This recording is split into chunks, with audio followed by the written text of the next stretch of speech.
Good evening. If you are here tonight, it is probably because your mind will not stop. You have been carrying something today, maybe all week, maybe much longer than that. And now the house is quiet, the lights are off, and the noise inside you is louder than it was all day. You do not have to fix any of it tonight. So let it wait until morning. Let your shoulders come down. Let your hands open. Breathe in slowly and let it go. Tonight I will read to you the book of Exodus, the story of a people set free. The child in the basket, the burning bush, the parting of the sea, the bread that fell from heaven, a pillar of fire to guide them through the night. You do not need to concentrate. You do not need to remember any of it. If you drift off in the middle of a verse, that is exactly what this is for. Let the words come to you. Let them do the work.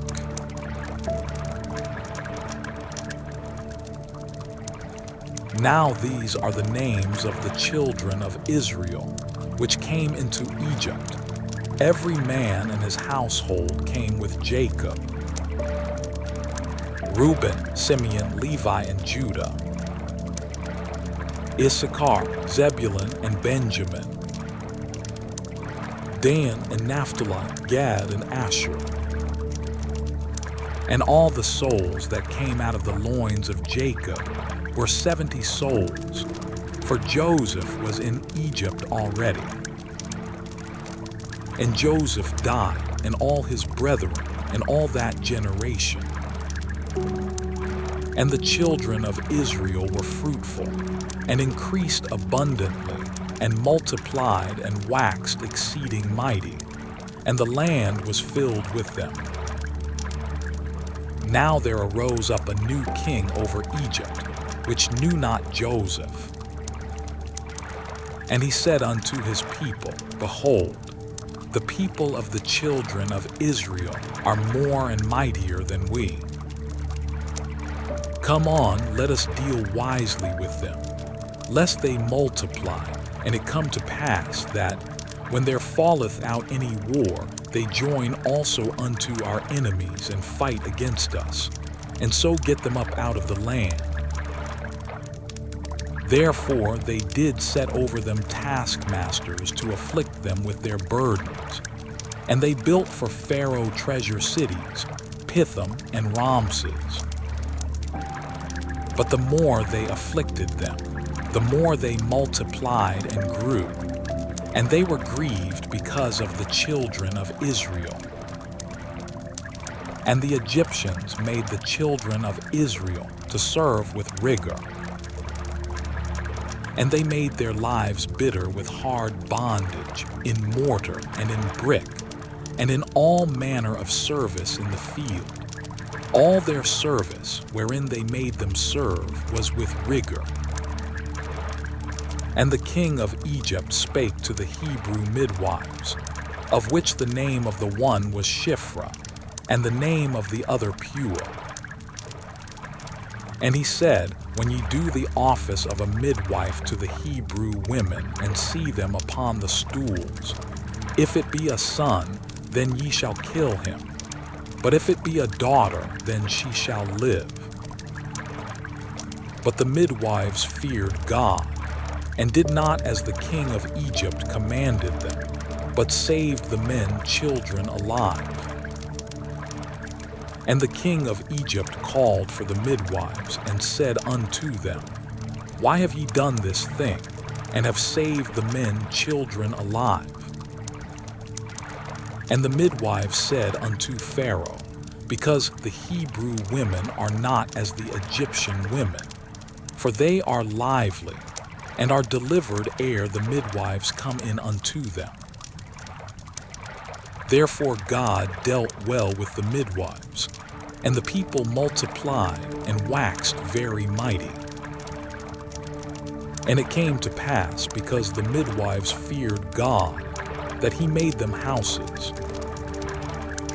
And Pharaoh charged all his people, saying, Every son that is born ye shall cast into the river, and every daughter ye shall save alive.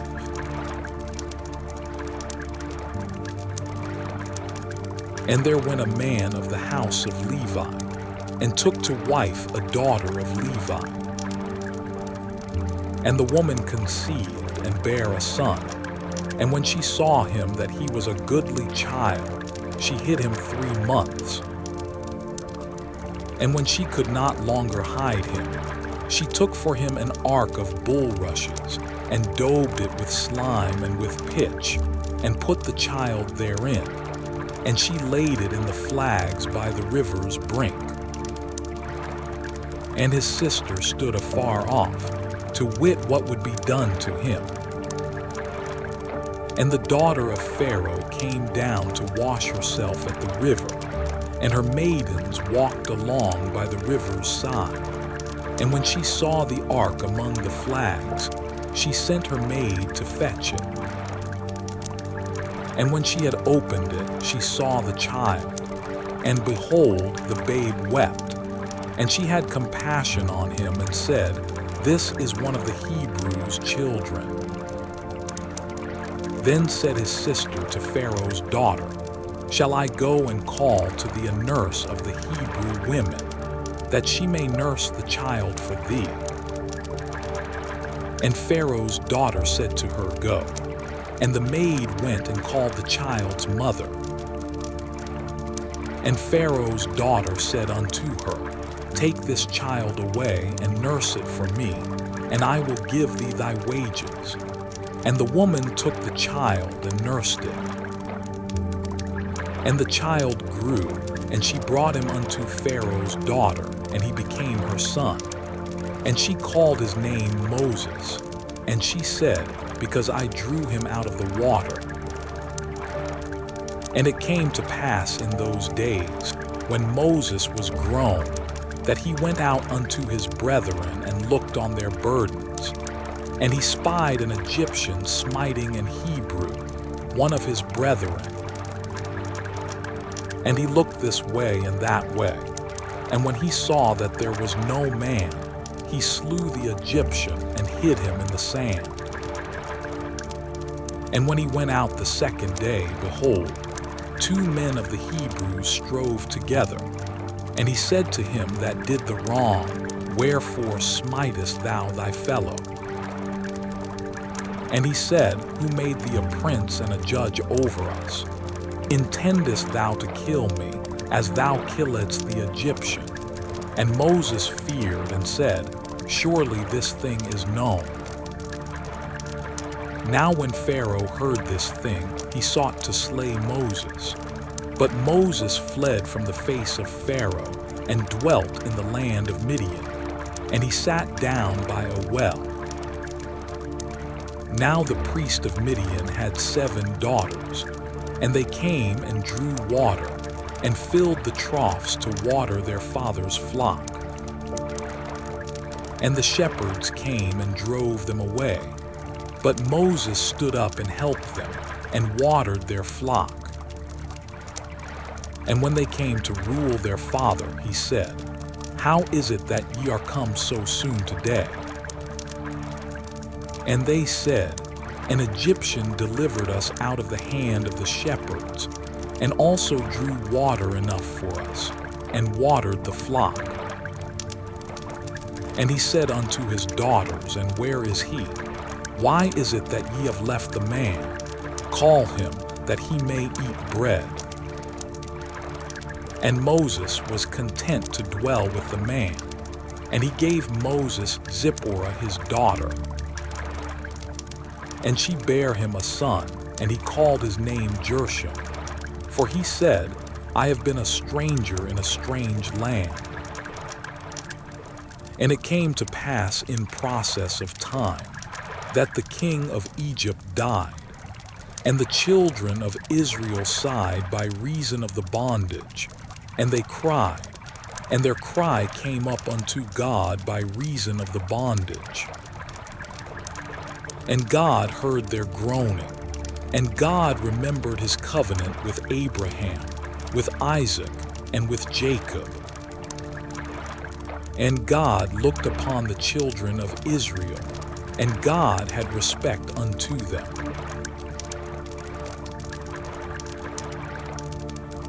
Now Moses kept the flock of Jethro his father-in-law, the priest of Midian, and he led the flock to the backside of the desert, and came to the mountain of God, even to Horeb.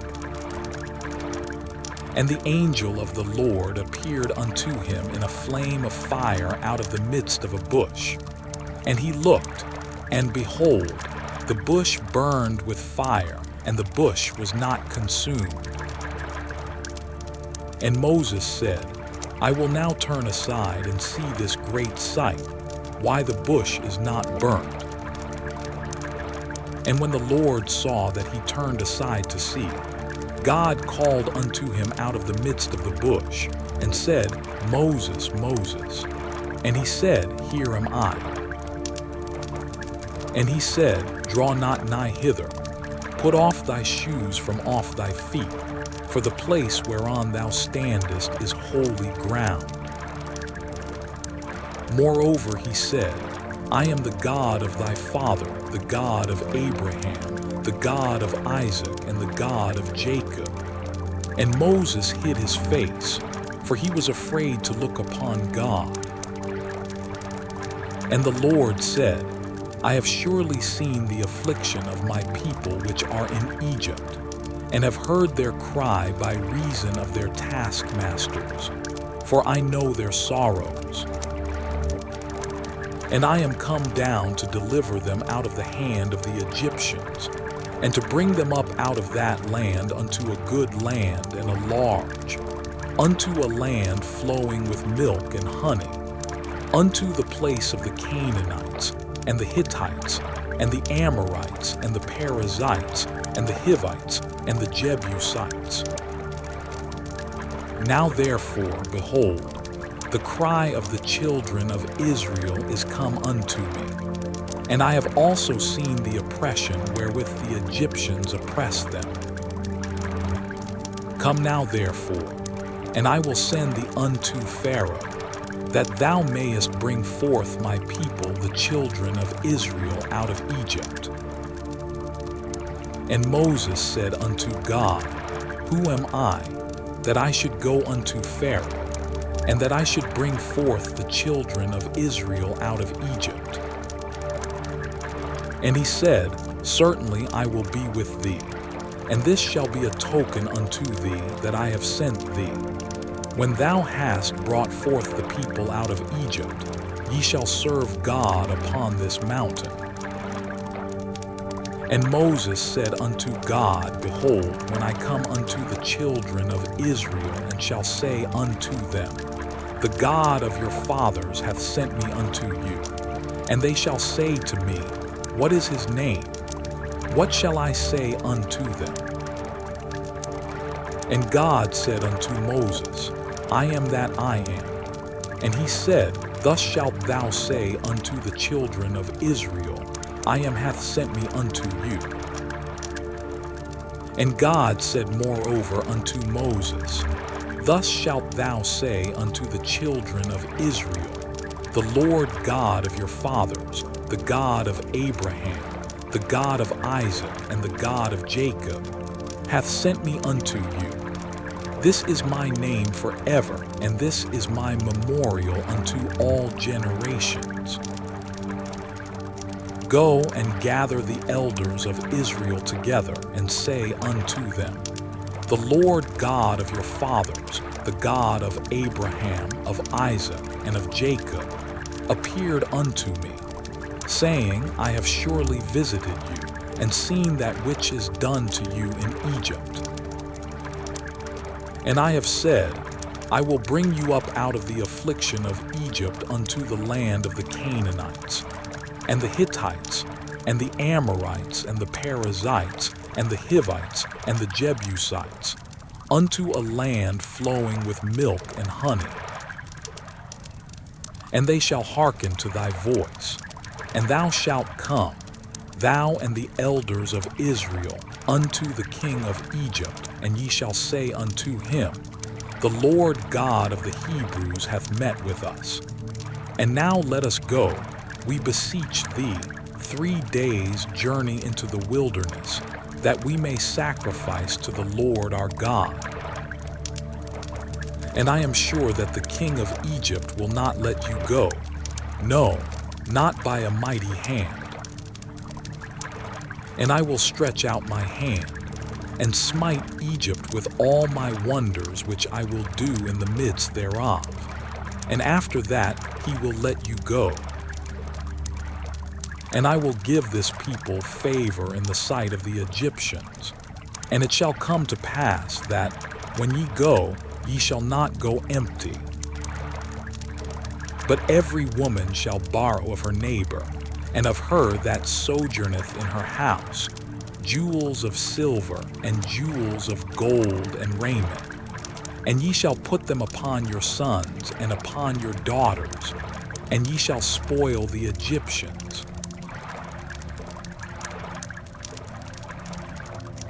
And Moses answered and said, But behold, they will not believe me, nor hearken unto my voice. For they will say, The Lord hath not appeared unto thee. And the Lord said unto him, What is that in thine hand? And he said, A rod. And he said, Cast it on the ground.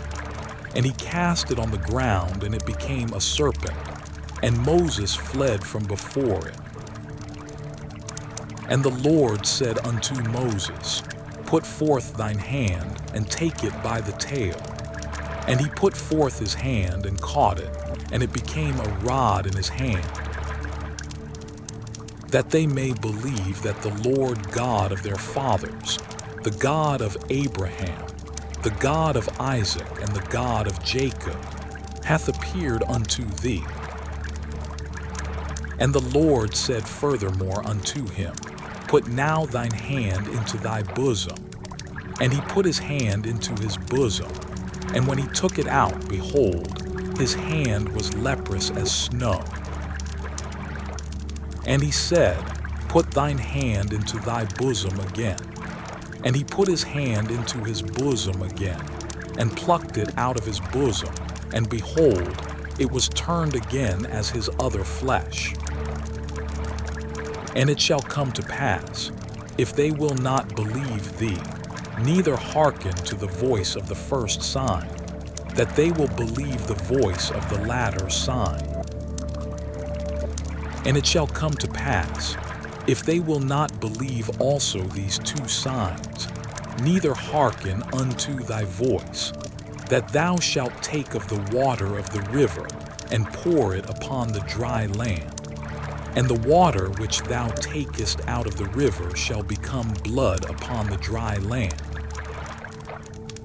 And Moses said unto the Lord, O my Lord, I am not eloquent, neither heretofore, nor since thou hast spoken unto thy servant, but I am slow of speech, and of a slow tongue. And the Lord said unto him, Who hath made man's mouth? Or who maketh the dumb, or deaf, or the seeing, or the blind? Have not I the Lord? Now therefore go, and I will be with thy mouth, and teach thee what thou shalt say. And he said, O my Lord, send, I pray thee, by the hand of him whom thou wilt send. And the anger of the Lord was kindled against Moses, and he said, Is not Aaron the Levite thy brother? I know that he can speak well. And also, behold, he cometh forth to meet thee. And when he seeth thee, he will be glad in his heart. And thou shalt speak unto him, and put words in his mouth. And I will be with thy mouth, and with his mouth, and will teach you what ye shall do. and he shall be thy spokesman unto the people. And he shall be, even he shall be to thee instead of a mouth, and thou shalt be to him instead of God. And thou shalt take this rod in thine hand, wherewith thou shalt do signs. And Moses went and returned to Jethro his father-in-law, and said unto him, Let me go, I pray thee, and return unto my brethren which are in Egypt, and see whether they be yet alive. And Jethro said to Moses, Go in peace. And the Lord said unto Moses in Midian, Go, return into Egypt, for all the men are dead which sought thy life. And Moses took his wife and his sons, and set them upon an ass, and he returned to the land of Egypt. And Moses took the rod of God in his hand. And the Lord said unto Moses, When thou goest to return into Egypt, see that thou do all those wonders before Pharaoh, which I have put in thine hand. But I will harden his heart, that he shall not let the people go. And thou shalt say unto Pharaoh, Thus saith the Lord, Israel is my son, even my firstborn. And I say unto thee, Let my son go, that he may serve me. And if thou refuse to let him go, behold, I will slay thy son, even thy firstborn. And it came to pass by the way in the inn, that the Lord met him, and sought to kill him. Then Zipporah took a sharp stone, and cut off the foreskin of her son, and cast it at his feet, and said, Surely a bloody husband art thou to me. So he let him go. Then she said, A bloody husband thou art, because of the circumcision. And the Lord said to Aaron, Go into the wilderness to meet Moses. And he went, and met him in the mount of God, and kissed him. And Moses told Aaron all the words of the Lord who had sent him, and all the signs which he had commanded him. And Moses and Aaron went and gathered together all the elders of the children of Israel. And Aaron spake all the words which the Lord had spoken unto Moses, and did the signs in the sight of the people. And the people believed. And when they heard that the Lord had visited the children of Israel, and that he had looked upon their affliction, then they bowed their heads and worshipped. And afterward Moses and Aaron went in, and told Pharaoh, Thus saith the Lord God of Israel, Let my people go, that they may hold a feast unto me in the wilderness. And Pharaoh said, Who is the Lord, that I should obey his voice to let Israel go? I know not the Lord, neither will I let Israel go. And they said, The God of the Hebrews hath met with us. Let us go, we pray thee, 3 days' journey into the desert, and sacrifice unto the Lord our God, lest he fall upon us with pestilence or with the sword. And the king of Egypt said unto them, Wherefore do ye, Moses and Aaron, let the people from their works? Get you unto your burdens.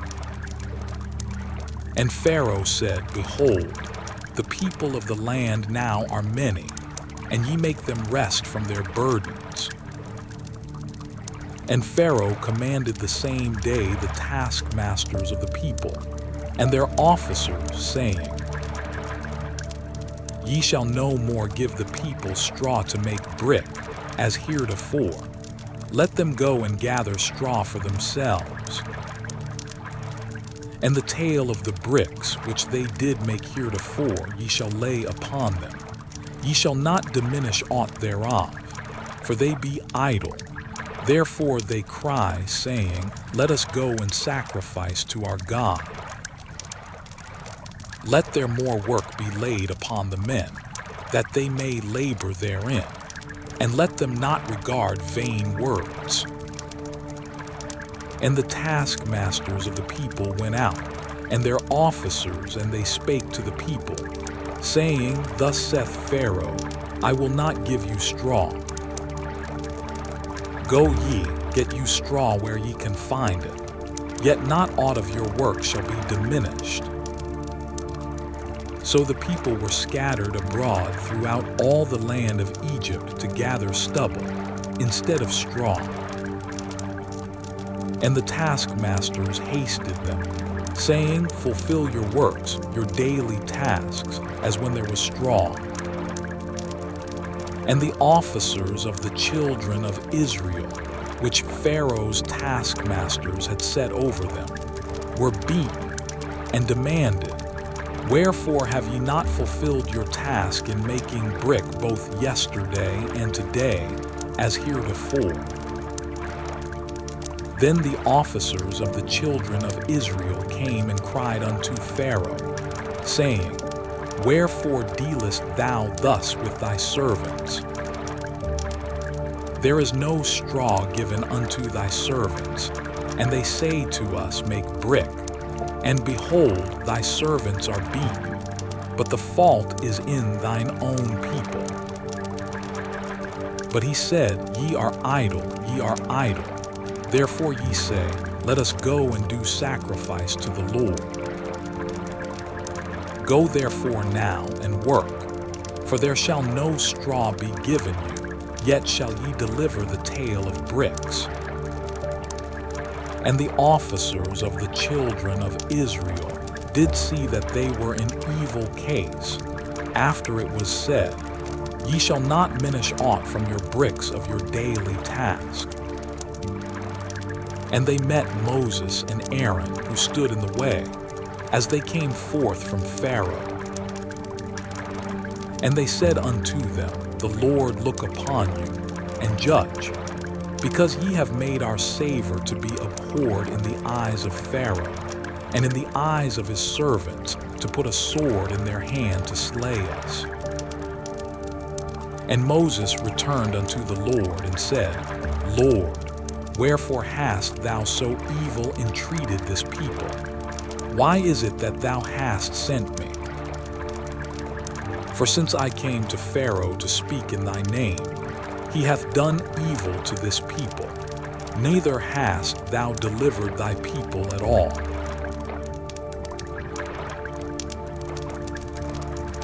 Then the Lord said unto Moses, Now shalt thou see what I will do to Pharaoh. For with a strong hand shall he let them go, and with a strong hand shall he drive them out of his land. And God spake unto Moses, and said unto him, I am the Lord.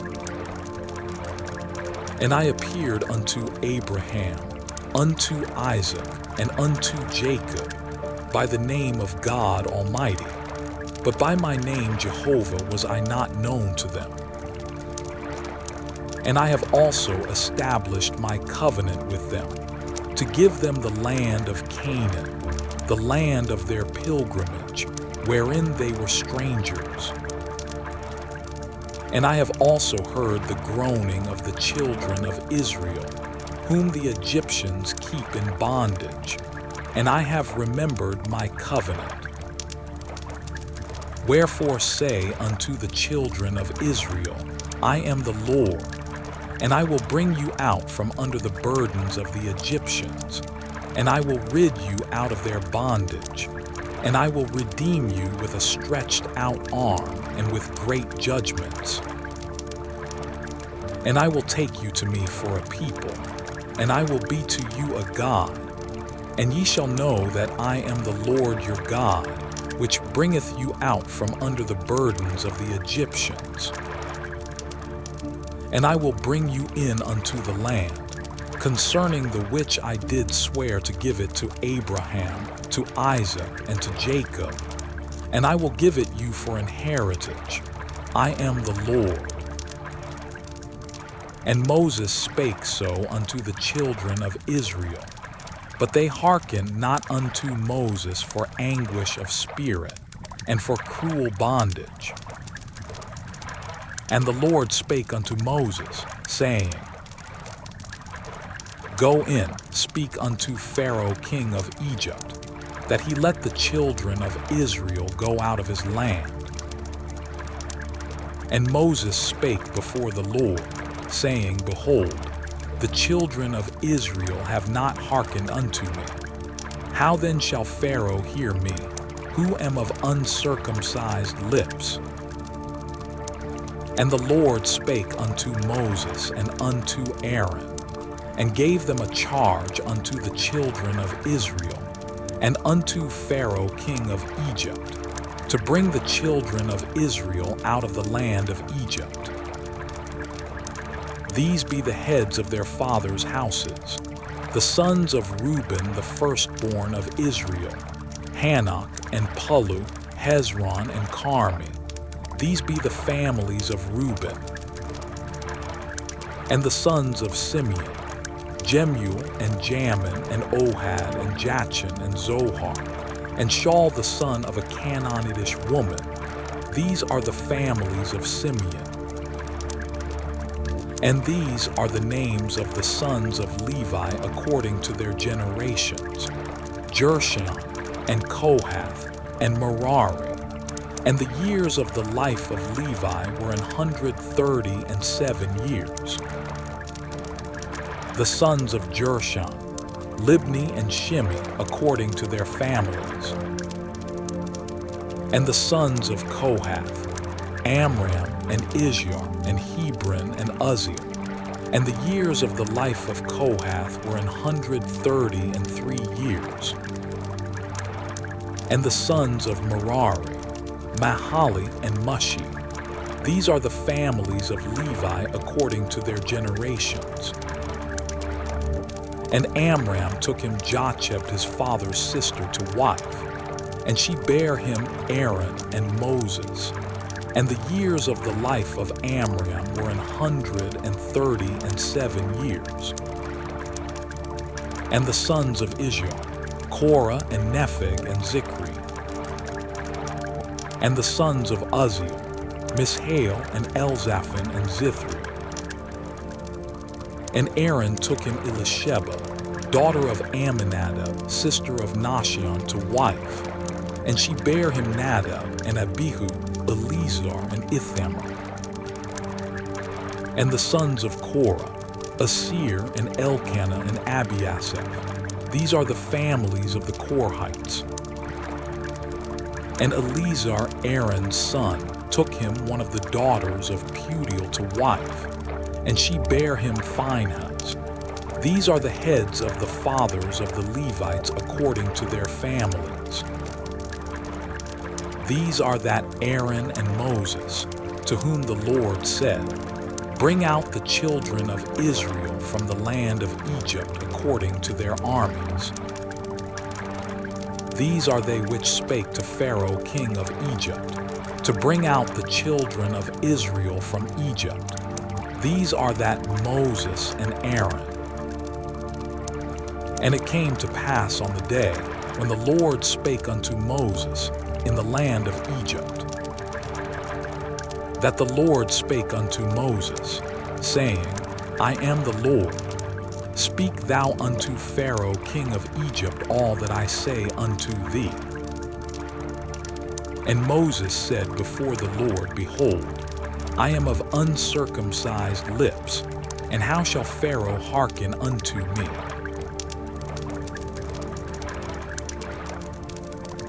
And the Lord said unto Moses, See, I have made thee a god to Pharaoh, and Aaron thy brother shall be thy prophet. Thou shalt speak all that I command thee, and Aaron thy brother shall speak unto Pharaoh, that he send the children of Israel out of his land. And I will harden Pharaoh's heart, and multiply my signs and my wonders in the land of Egypt. But Pharaoh shall not hearken unto you, that I may lay my hand upon Egypt, and bring forth mine armies, and my people the children of Israel, out of the land of Egypt by great judgments. And the Egyptians shall know that I am the Lord, when I stretch forth mine hand upon Egypt, and bring out the children of Israel from among them. And Moses and Aaron did as the Lord commanded them, so did they. And Moses was 80 years old, and Aaron 83 years old, when they spake unto Pharaoh. And the Lord spake unto Moses and unto Aaron, saying, When Pharaoh shall speak unto you, saying, Show a miracle for you, then thou shalt say unto Aaron, Take thy rod and cast it before Pharaoh, and it shall become a serpent. And Moses and Aaron went in unto Pharaoh, and they did so as the Lord had commanded. And Aaron cast down his rod before Pharaoh, and before his servants, and it became a serpent. Then Pharaoh also called the wise men and the sorcerers, now the magicians of Egypt.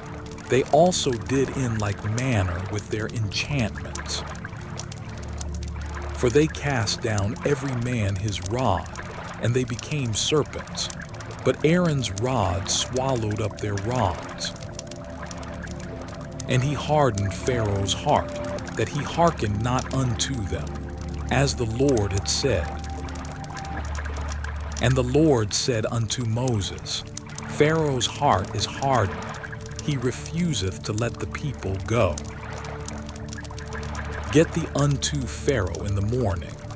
Lo, he goeth out unto the water, and thou shalt stand by the river's brink against he come. And the rod which was turned to a serpent shalt thou take in thine hand. And thou shalt say unto him, The Lord God of the Hebrews hath sent me unto thee, saying, Let my people go, that they may serve me in the wilderness. And behold, hitherto thou wouldest not hear. Thus saith the Lord, In this thou shalt know that I am the Lord. Behold, I will smite with the rod that is in mine hand upon the waters which are in the river, and they shall be turned to blood. And the fish that is in the river shall die, and the river shall stink, and the Egyptians shall loathe to drink of the water of the river.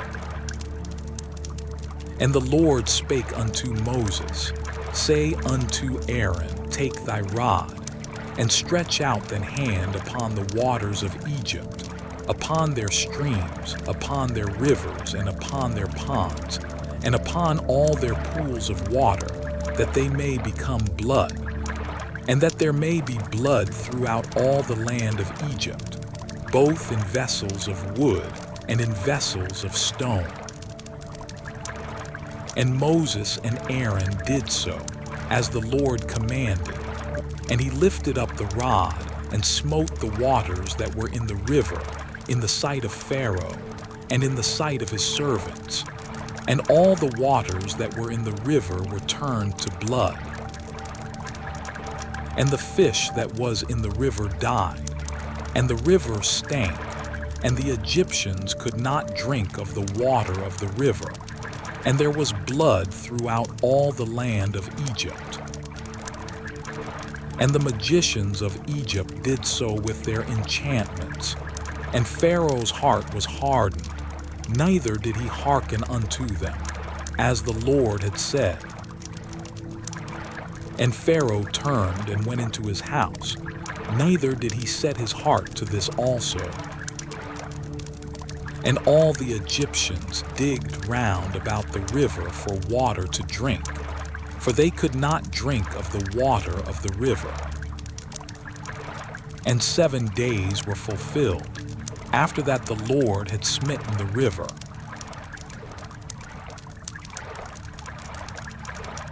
And the Lord spake unto Moses, Go unto Pharaoh, and say unto him, Thus saith the Lord, Let my people go, that they may serve me. And if thou refuse to let them go, behold, I will smite all thy borders with frogs.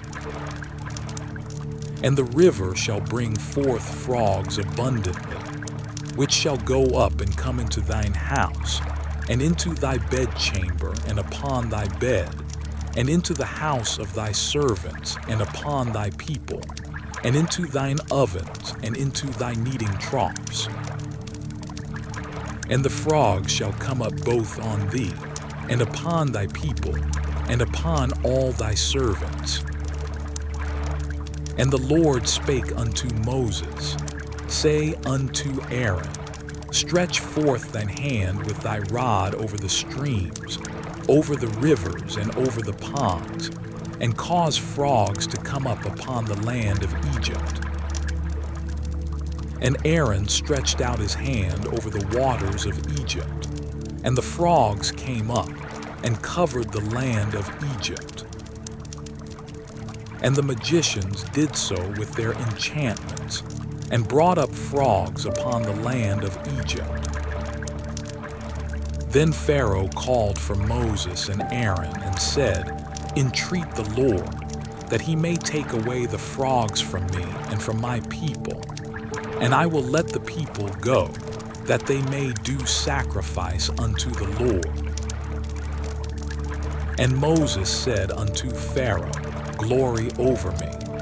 When shall I entreat for thee, and for thy servants, and for thy people, to destroy the frogs from thee and thy houses, that they may remain in the river only? And he said, tomorrow. And he said, be it according to thy word, that thou mayest know that there is none like unto the Lord our God. And the frogs shall depart from thee, and from thy houses, and from thy servants, and from thy people. They shall remain in the river only. And Moses and Aaron went out from Pharaoh. And Moses cried unto the Lord because of the frogs which he had brought against Pharaoh. And the Lord did according to the word of Moses. And the frogs died out of the houses, out of the villages, and out of the fields. And they gathered them together upon heaps, and the land stank. But when Pharaoh saw that there was respite, he hardened his heart and hearkened not unto them, as the Lord had said. And the Lord said unto Moses, say unto Aaron, stretch out thy rod, and smite the dust of the land, that it may become lice throughout all the land of Egypt. And they did so, for Aaron stretched out his hand with his rod, and smote the dust of the earth, and it became lice in man, and in beast. All the dust of the land became lice throughout all the land of Egypt. And the magicians did so with their enchantments to bring forth lice, but they could not. So there were lice upon man and upon beast. Then the magicians said unto Pharaoh, this is the finger of God. And Pharaoh's heart was hardened, and he hearkened not unto them, as the Lord had said. And the Lord said unto Moses, rise up early in the morning, and stand before Pharaoh. Lo, he cometh forth to the water. And say unto him, thus saith the Lord, let my people go, that they may serve me. Else, if thou wilt not let my people go, behold, I will send swarms of flies upon thee, and upon thy servants, and upon thy people, and into thy houses. And the houses of the Egyptians shall be full of swarms of flies, and also the ground whereon they are. And I will sever in that day the land of Goshen, in which my people dwell, that no swarms of flies shall be there, to the end thou mayest know that I am the Lord in the midst of the earth. and I will put a division between my people and thy people. Tomorrow shall this sign be. And the Lord did so.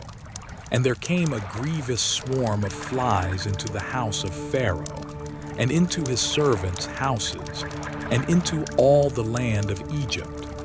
The land was corrupted by reason of the swarm of flies. And Pharaoh called for Moses and for Aaron, and said, Go ye, sacrifice to your God in the land. And Moses said, It is not meet so to do, for we shall sacrifice the abomination of the Egyptians to the Lord our God. Lo, shall we sacrifice the abomination of the Egyptians before their eyes, and will they not stone us? We will go 3 days, journey into the wilderness, and sacrifice to the Lord our God, as he shall command us. And Pharaoh said, I will let you go, that ye may sacrifice to the Lord your God in the wilderness. Only ye shall not go very far away. Entreat for me. And Moses said, Behold, I go out from thee, and I will entreat the Lord that the swarms of flies may depart from Pharaoh, from his servants, and from his people tomorrow. But let not Pharaoh deal deceitfully any more in not letting the people go to sacrifice to the Lord. And Moses went out from Pharaoh and entreated the Lord. And the Lord did according to the word of Moses. And he removed the swarms of flies from Pharaoh, from his servants, and from his people. There remained not one. And Pharaoh hardened his heart at this time also, neither would he let the people go.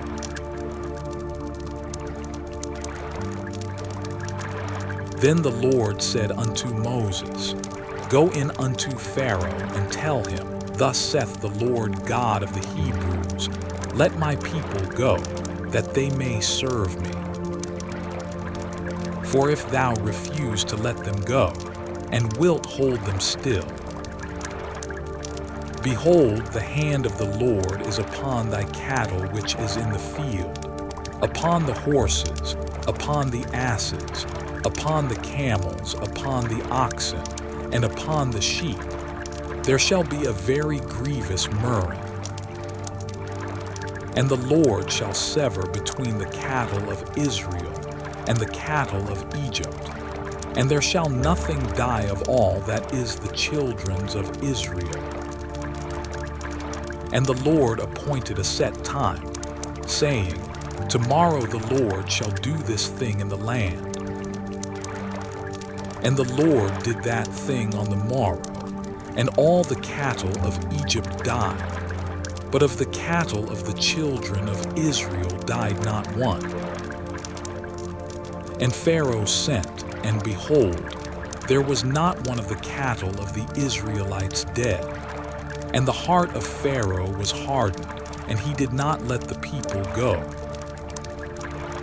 And the Lord said unto Moses and unto Aaron, Take to you handfuls of ashes of the furnace, and let Moses sprinkle it toward the heaven in the sight of Pharaoh. And it shall become small dust in all the land of Egypt, and shall be a boil breaking forth with blains upon man, and upon beast, throughout all the land of Egypt. And they took ashes of the furnace and stood before Pharaoh, and Moses sprinkled it up toward heaven, and it became a boil breaking forth with blains upon man, and upon beast. And the magicians could not stand before Moses because of the boils, for the boil was upon the magicians, and upon all the Egyptians. And the Lord hardened the heart of Pharaoh, and he hearkened not unto them, as the Lord had spoken unto Moses. And the Lord said unto Moses, Rise up early in the morning and stand before Pharaoh and say unto him, Thus saith the Lord God of the Hebrews, Let my people go, that they may serve me. For I will at this time send all my plagues upon thine heart, and upon thy servants, and upon thy people, that thou mayest know that there is none like me in all the earth. For now I will stretch out my hand, that I may smite thee and thy people with pestilence, and thou shalt be cut off from the earth.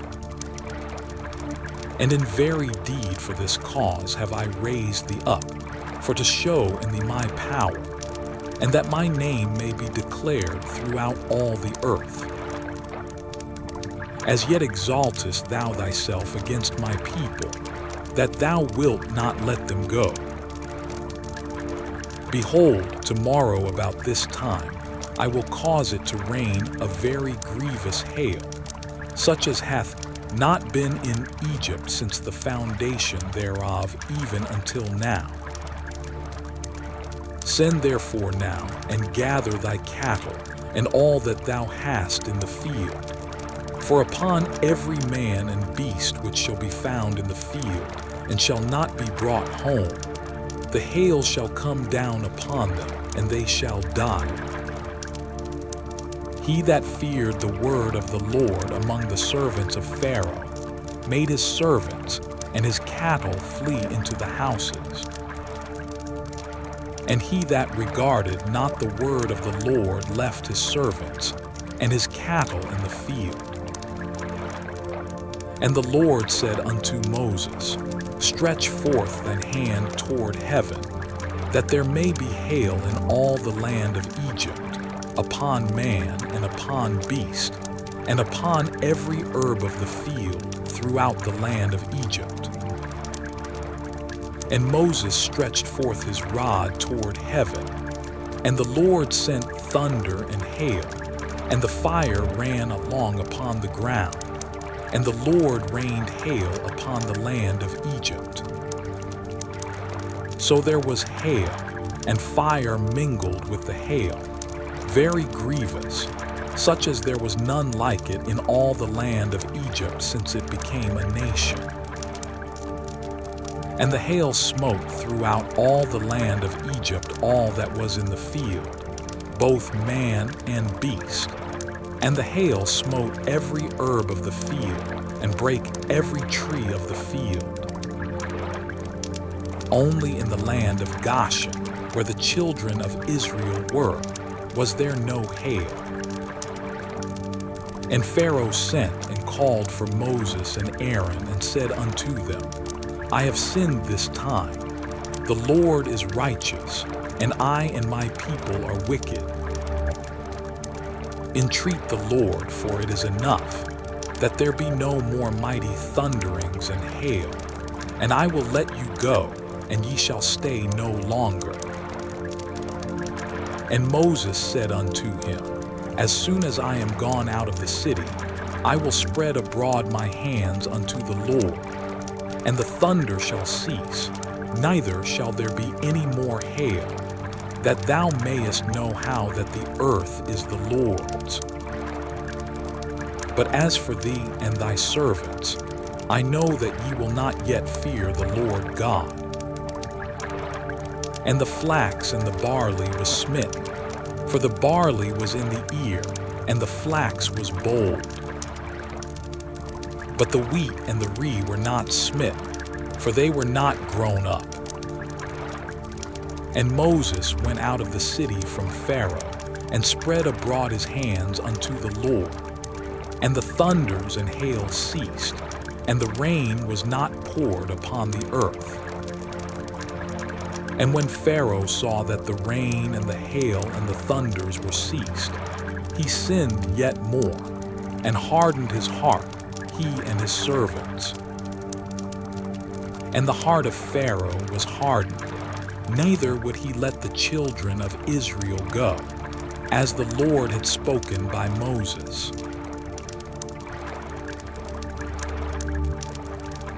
And the Lord said unto Moses, Go in unto Pharaoh, for I have hardened his heart and the heart of his servants, that I might show these my signs before him,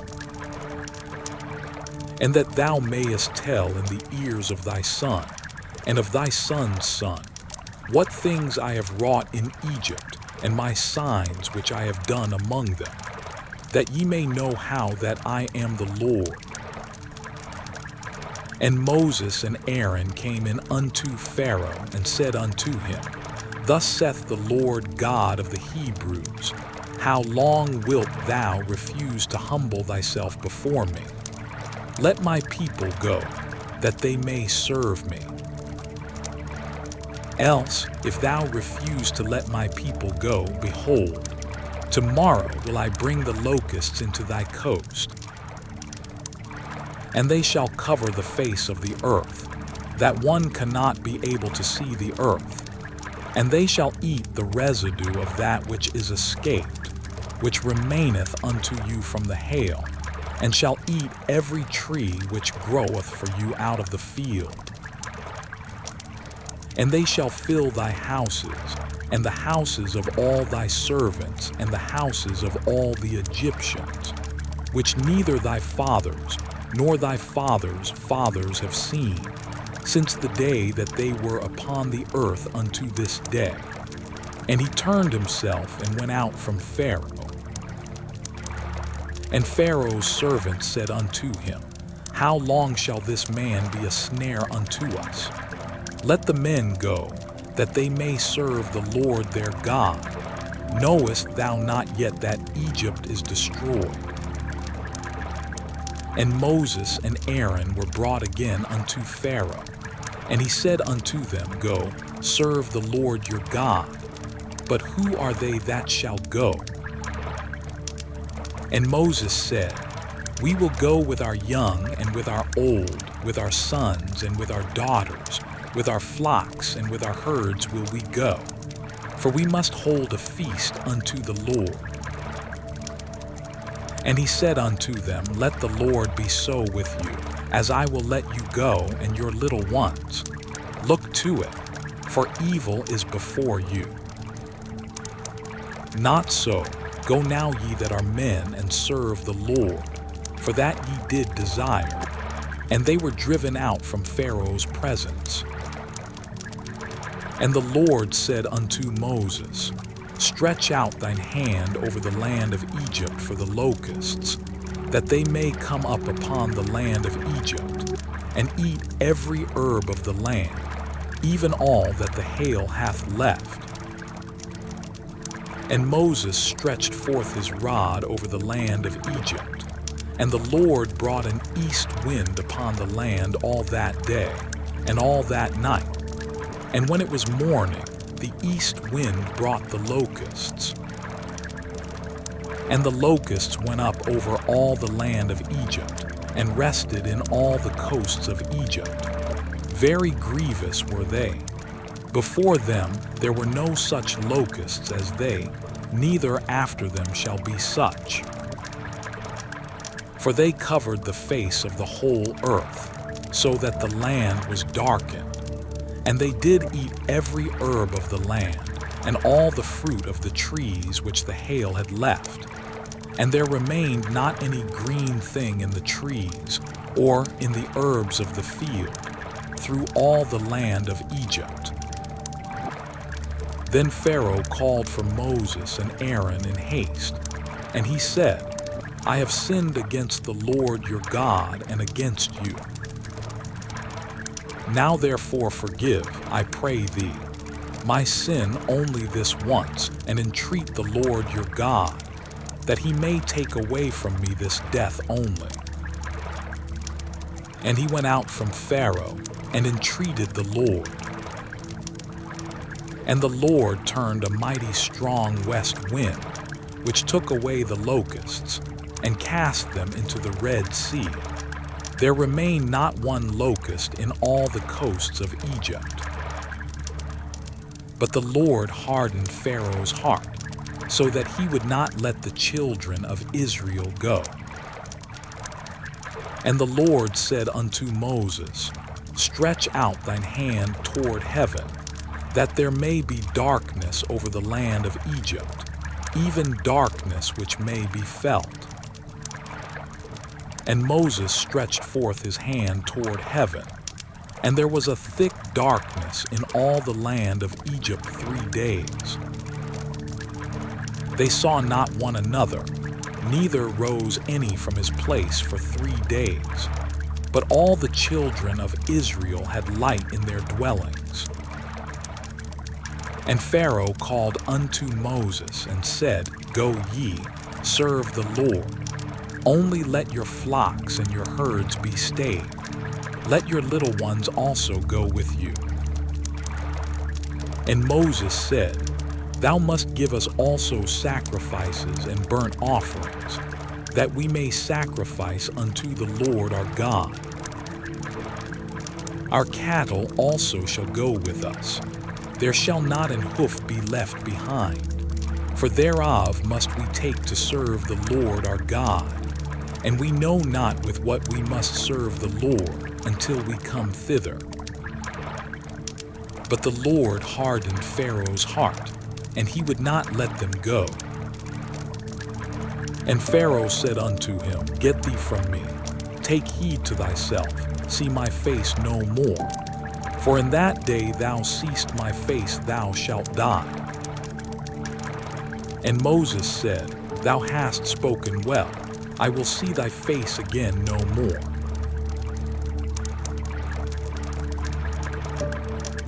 And the Lord said unto Moses, Yet will I bring one plague more upon Pharaoh, and upon Egypt. Afterwards he will let you go hence. When he shall let you go, he shall surely thrust you out hence altogether.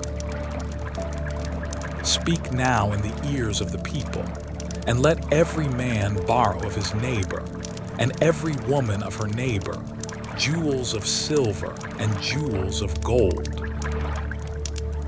And the Lord gave the people favor in the sight of the Egyptians. Moreover, the man Moses was very great in the land of Egypt, in the sight of Pharaoh's servants, and in the sight of the people.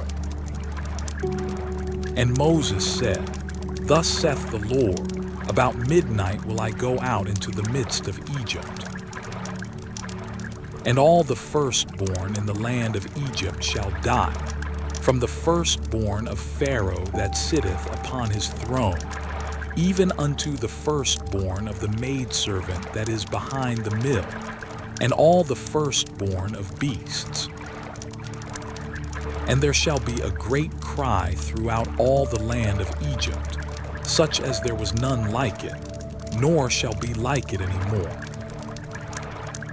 But against any of the children of Israel shall not a dog move his tongue, against man or beast, that ye may know how that the Lord doth put a difference between the Egyptians and Israel. And all these thy servants shall come down unto me, and bow down themselves unto me, saying, Get thee out, and all the people that follow thee, and after that I will go out. And he went out from Pharaoh in a great anger. And the Lord said unto Moses, Pharaoh shall not hearken unto you, that my wonders may be multiplied in the land of Egypt. And Moses and Aaron did all these wonders before Pharaoh. And the Lord hardened Pharaoh's heart, so that he would not let the children of Israel go out of his land.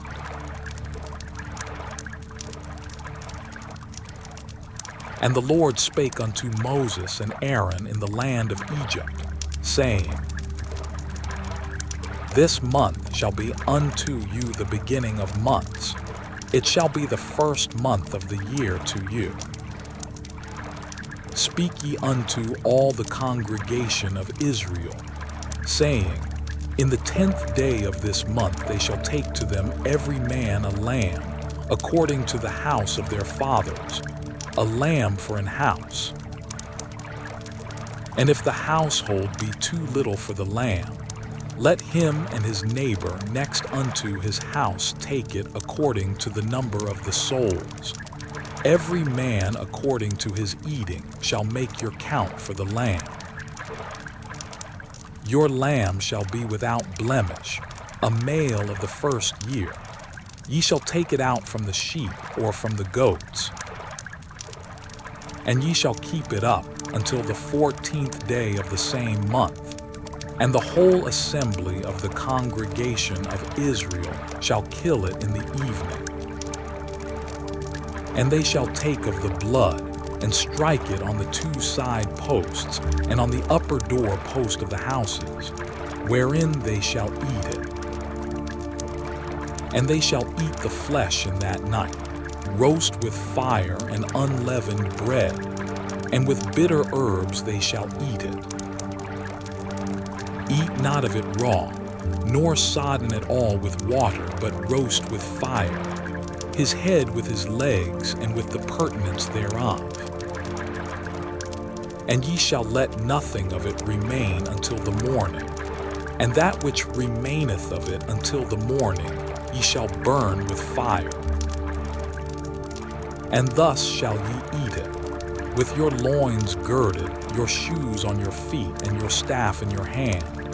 And ye shall eat it in haste. It is the Lord's Passover. For I will pass through the land of Egypt this night, and will smite all the firstborn in the land of Egypt, both man and beast. And against all the gods of Egypt I will execute judgment. I am the Lord. And the blood shall be to you for a token upon the houses where ye are. And when I see the blood, I will pass over you, and the plague shall not be upon you to destroy you, when I smite the land of Egypt. And this day shall be unto you for a memorial, and ye shall keep it a feast to the Lord throughout your generations. Ye shall keep it a feast by an ordinance forever. 7 days shall ye eat unleavened bread. Even the first day ye shall put away leaven out of your houses. For whosoever eateth leavened bread from the first day until the 7th day, that soul shall be cut off from Israel. And in the first day there shall be an holy convocation, and in the 7th day there shall be an holy convocation to you. No manner of work shall be done in them, save that which every man must eat, that only may be done of you. And ye shall observe the feast of unleavened bread. For in this selfsame day have I brought your armies out of the land of Egypt. Therefore shall ye observe this day in your generations by an ordinance forever. In the first month, on the 14th day of the month at even, ye shall eat unleavened bread, until the 21st day of the month at even. 7 days shall there be no leaven found in your houses. For whosoever eateth that which is leavened, even that soul shall be cut off from the congregation of Israel, whether he be a stranger or born in the land. Ye shall eat nothing leavened. In all your habitations shall ye eat unleavened bread. Then Moses called for all the elders of Israel and said unto them, Draw out and take you a lamb according to your families, and kill the Passover. And ye shall take a bunch of hyssop, and dip it in the blood that is in the basin, and strike the lintel and the 2 side posts with the blood that is in the basin. And none of you shall go out at the door of his house until the morning. For the Lord will pass through to smite the Egyptians. And when he seeth the blood upon the lintel, and on the 2 side posts, the Lord will pass over the door, and will not suffer the destroyer to come in unto your houses to smite you. And ye shall observe this thing for an ordinance to thee, and to thy sons forever. And it shall come to pass, when ye be come to the land which the Lord will give you, according as he hath promised, that ye shall keep this service. And it shall come to pass, when your children shall say unto you, What mean ye by this service?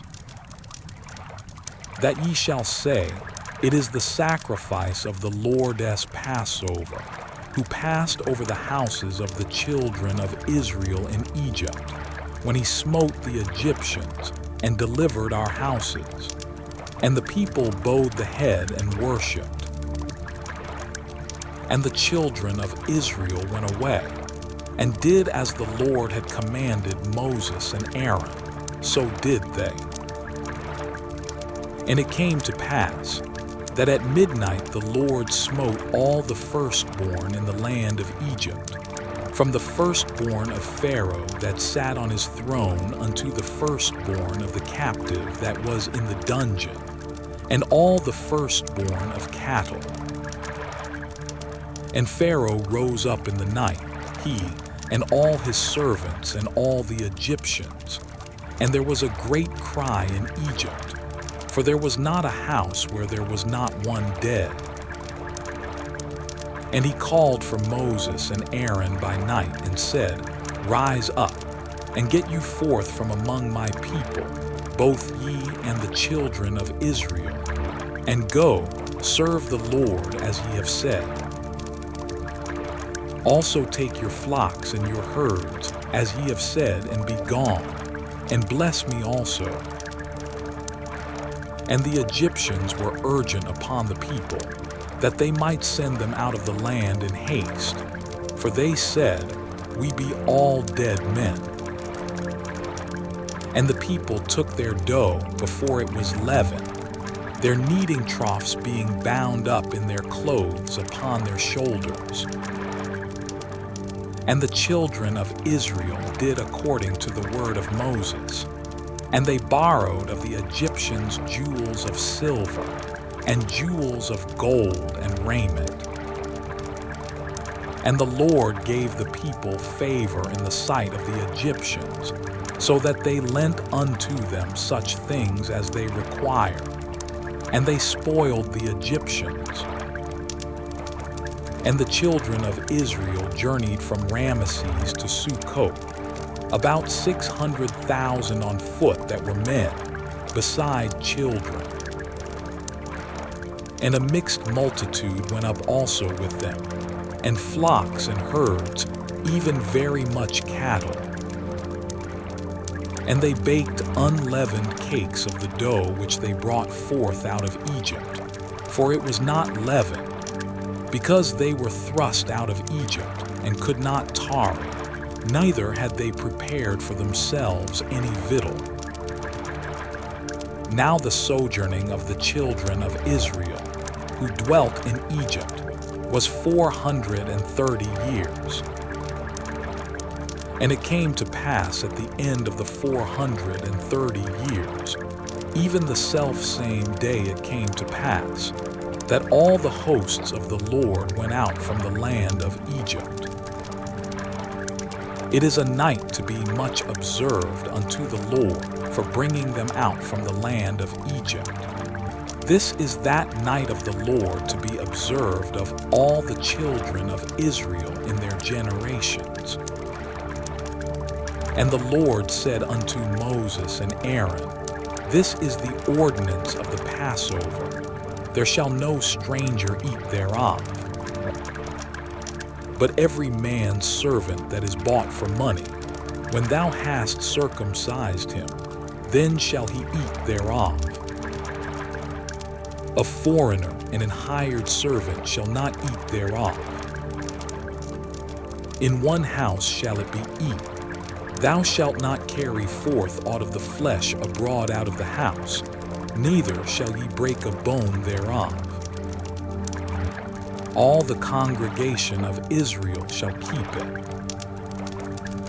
And when a stranger shall sojourn with thee, and will keep the Passover to the Lord, Let all his males be circumcised, and then let him come near and keep it. And he shall be as one that is born in the land. For no uncircumcised person shall eat thereof. One law shall be to him that is homeborn, and unto the stranger that sojourneth among you. Thus did all the children of Israel. As the Lord commanded Moses and Aaron, so did they. And it came to pass the selfsame day, that the Lord did bring the children of Israel out of the land of Egypt by their armies. And the Lord spake unto Moses, saying, Sanctify unto me all the firstborn, whatsoever openeth the womb among the children of Israel, both of man and of beast, it is mine. And Moses said unto the people, Remember this day, in which ye came out from Egypt, out of the house of bondage. For by strength of hand the Lord brought you out from this place. There shall no leavened bread be eaten. This day came ye out in the month Abib. And it shall be when the Lord shall bring thee into the land of the Canaanites, and the Hittites, and the Amorites, and the Hivites, and the Jebusites, which he sware unto thy fathers to give thee, a land flowing with milk and honey, that thou shalt keep this service in this month. 7 days thou shalt eat unleavened bread, and in the 7th day shall be a feast to the Lord. Unleavened bread shall be eaten 7 days, and there shall no leavened bread be seen with thee, neither shall there be leaven seen with thee in all thy quarters. And thou shalt show thy son in that day, saying, This is done because of that which the Lord did unto me when I came forth out of Egypt. And it shall be for a sign unto thee upon thine hand, and for a memorial between thine eyes, that the Lord's law may be in thy mouth. For with a strong hand hath the Lord brought thee out of Egypt. Thou shalt therefore keep this ordinance in his season from year to year. And it shall be when the Lord shall bring thee into the land of the Canaanites, as he sware unto thee and to thy fathers, and shall give it thee, that thou shalt set apart unto the Lord all that openeth the matrix, and every firstling that cometh of a beast which thou hast, the males shall be the Lord's. And every firstling of an ass thou shalt redeem with a lamb, and if thou wilt not redeem it, then thou shalt break his neck. And all the firstborn of man among thy children shalt thou redeem. And it shall be when thy son asketh thee in time to come, saying, What is this?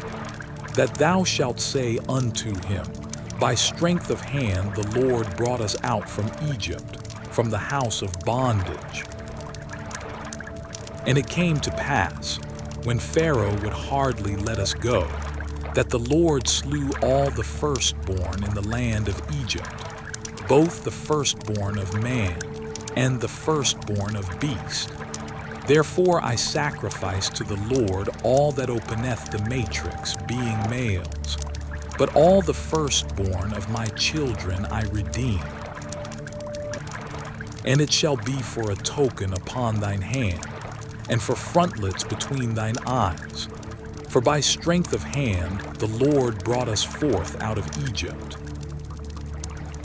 And it came to pass, when Pharaoh had let the people go, that God led them not through the way of the land of the Philistines, although that was near.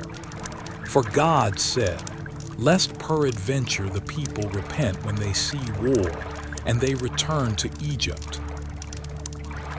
But God led the people about, through the way of the wilderness of the Red Sea, And the children of Israel went up harnessed out of the land of Egypt.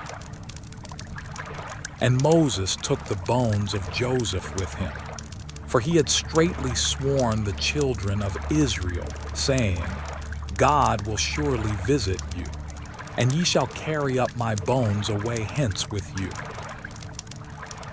And they took their journey from Sukkot, and encamped in Etham, in the edge of the wilderness. And the Lord went before them by day in a pillar of a cloud, to lead them the way, and by night in a pillar of fire to give them light, to go by day and night. He took not away the pillar of the cloud by day, nor the pillar of fire by night, from before the people.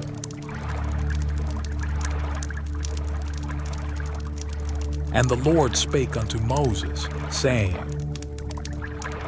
Speak unto the children of Israel, that they turn and encamp before Pi-hahiroth, between Migdal and the sea, over against Baal-zephon. Before it shall ye encamp by the sea.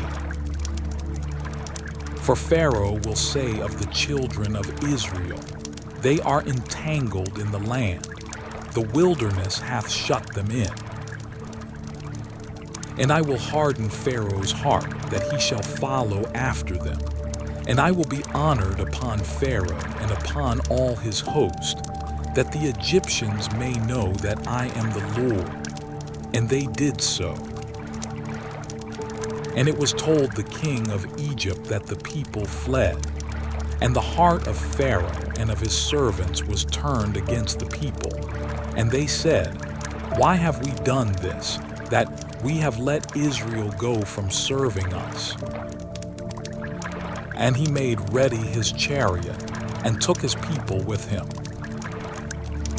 And he took 600 chosen chariots, and all the chariots of Egypt, and captains over every one of them. And the Lord hardened the heart of Pharaoh king of Egypt, and he pursued after the children of Israel. And the children of Israel went out with an high hand. But the Egyptians pursued after them, all the horses and chariots of Pharaoh, and his horsemen and his army, and overtook them encamping by the sea, beside Pi-hahiroth, before Baal-zephon. And when Pharaoh drew nigh, the children of Israel lifted up their eyes, and behold, the Egyptians marched after them, and they were sore afraid. And the children of Israel cried out unto the Lord. And they said unto Moses, Because there were no graves in Egypt, hast thou taken us away to die in the wilderness? Wherefore hast thou dealt thus with us, to carry us forth out of Egypt? Is not this the word that we did tell thee in Egypt, saying, Let us alone, that we may serve the Egyptians? For it had been better for us to serve the Egyptians, than that we should die in the wilderness. And Moses said unto the people, Fear ye not, stand still, and see the salvation of the Lord, which he will show to you today. For the Egyptians whom ye have seen today, ye shall see them again no more forever. The Lord shall fight for you, and ye shall hold your peace. And the Lord said unto Moses, Wherefore criest thou unto me? Speak unto the children of Israel that they go forward. But lift thou up thy rod, and stretch out thine hand over the sea, and divide it. And the children of Israel shall go on dry ground through the midst of the sea. And I, behold, I will harden the hearts of the Egyptians, and they shall follow them.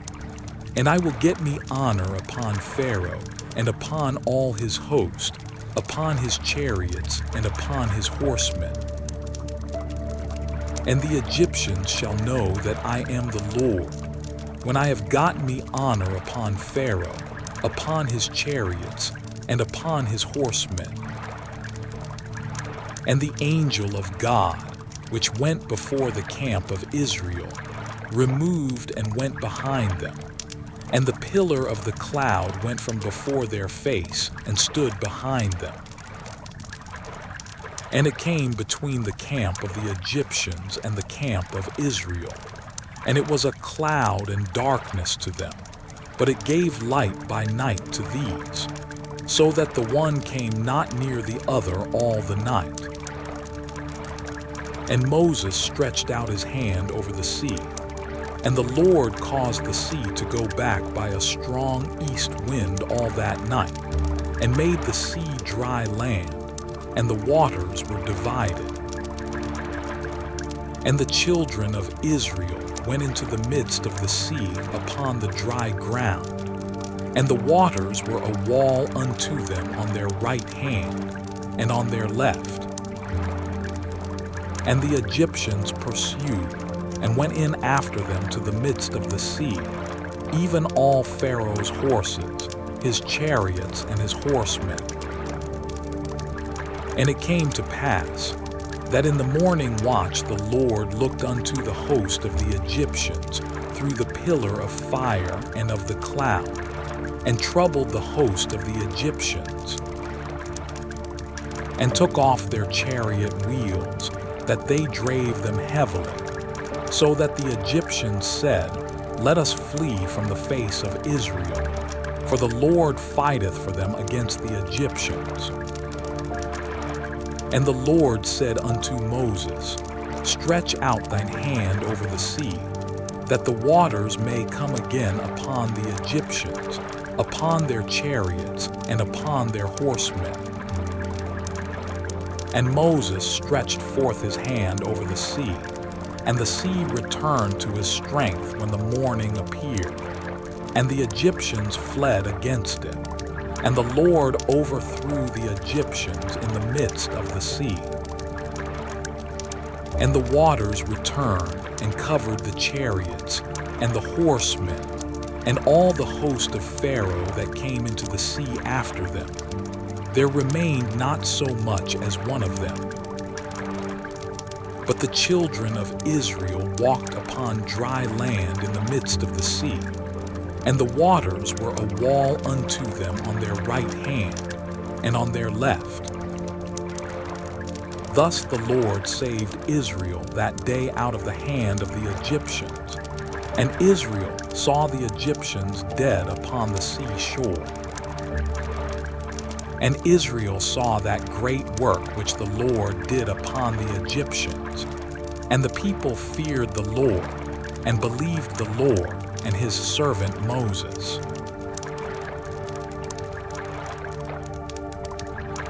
Then sang Moses and the children of Israel this song unto the Lord, and spake, saying, I will sing unto the Lord, for he hath triumphed gloriously.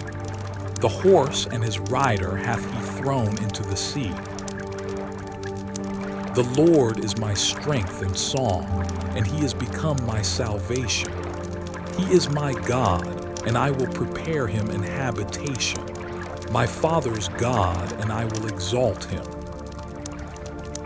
The Lord is a man of war, the Lord is his name. Pharaoh's chariots and his host hath he cast into the sea. His chosen captains also are drowned in the Red Sea.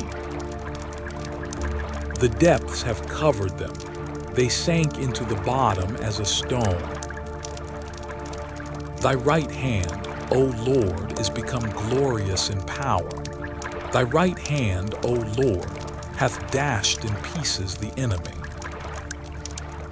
And in the greatness of thine excellency thou hast overthrown them that rose up against thee.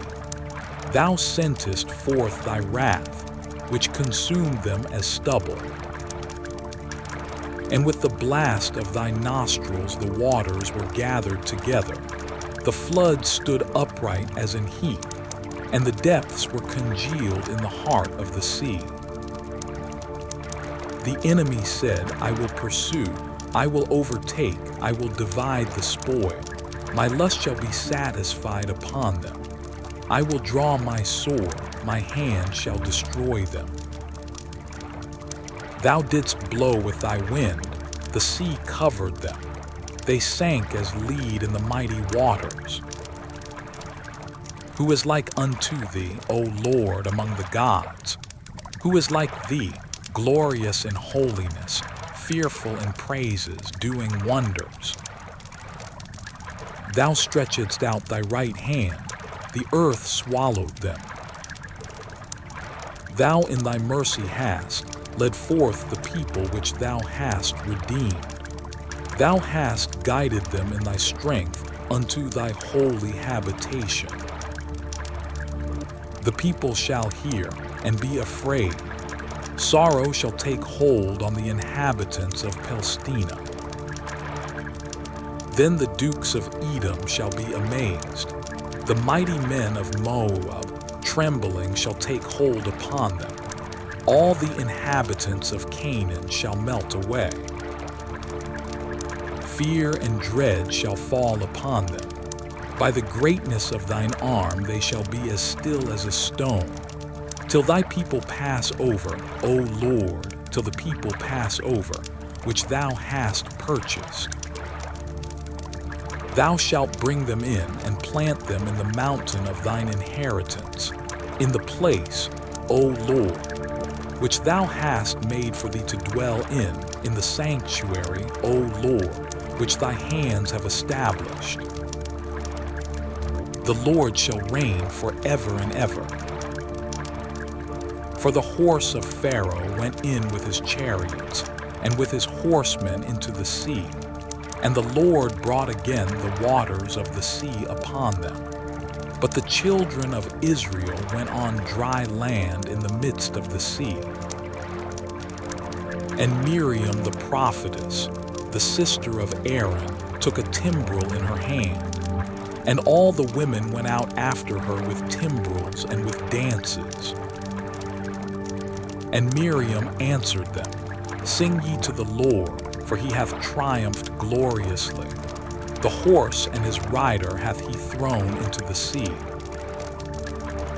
So Moses brought Israel from the Red Sea, and they went out into the wilderness of Shur. And they went 3 days in the wilderness, and found no water.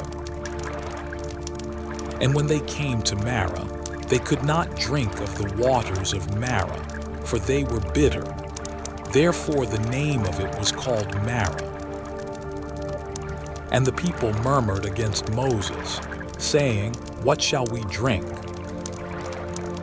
And he cried unto the Lord. And the Lord showed him a tree, which when he had cast into the waters were made sweet. There he made for them a statute and an ordinance, and there he proved them. And said, If thou wilt diligently hearken to the voice of the Lord thy God, and wilt do that which is right in his sight, and wilt give ear to his commandments and keep all his statutes, I will put none of these diseases upon thee, which I have brought upon the Egyptians, for I am the Lord that healeth thee. And they came to Elim, where were 12 wells of water, and 70 palm trees, and they encamped there by the waters.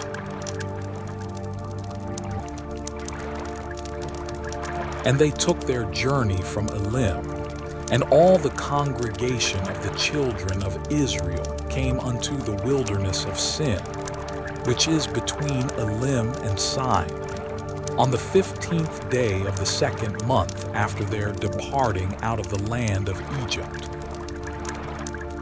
And the whole congregation of the children of Israel murmured against Moses and Aaron in the wilderness.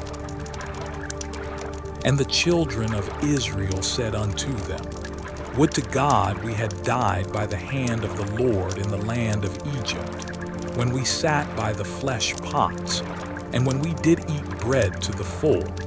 For ye have brought us forth into this wilderness, to kill this whole assembly with hunger.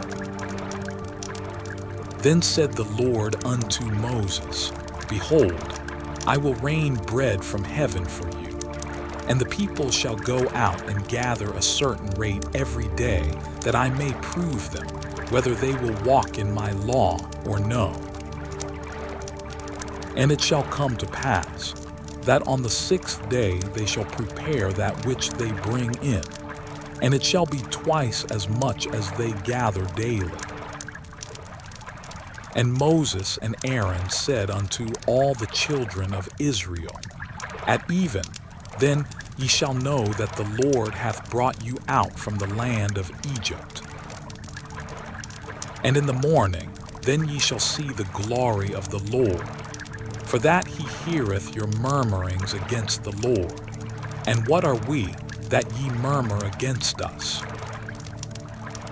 And Moses said, This shall be, when the Lord shall give you in the evening flesh to eat, and in the morning bread to the full.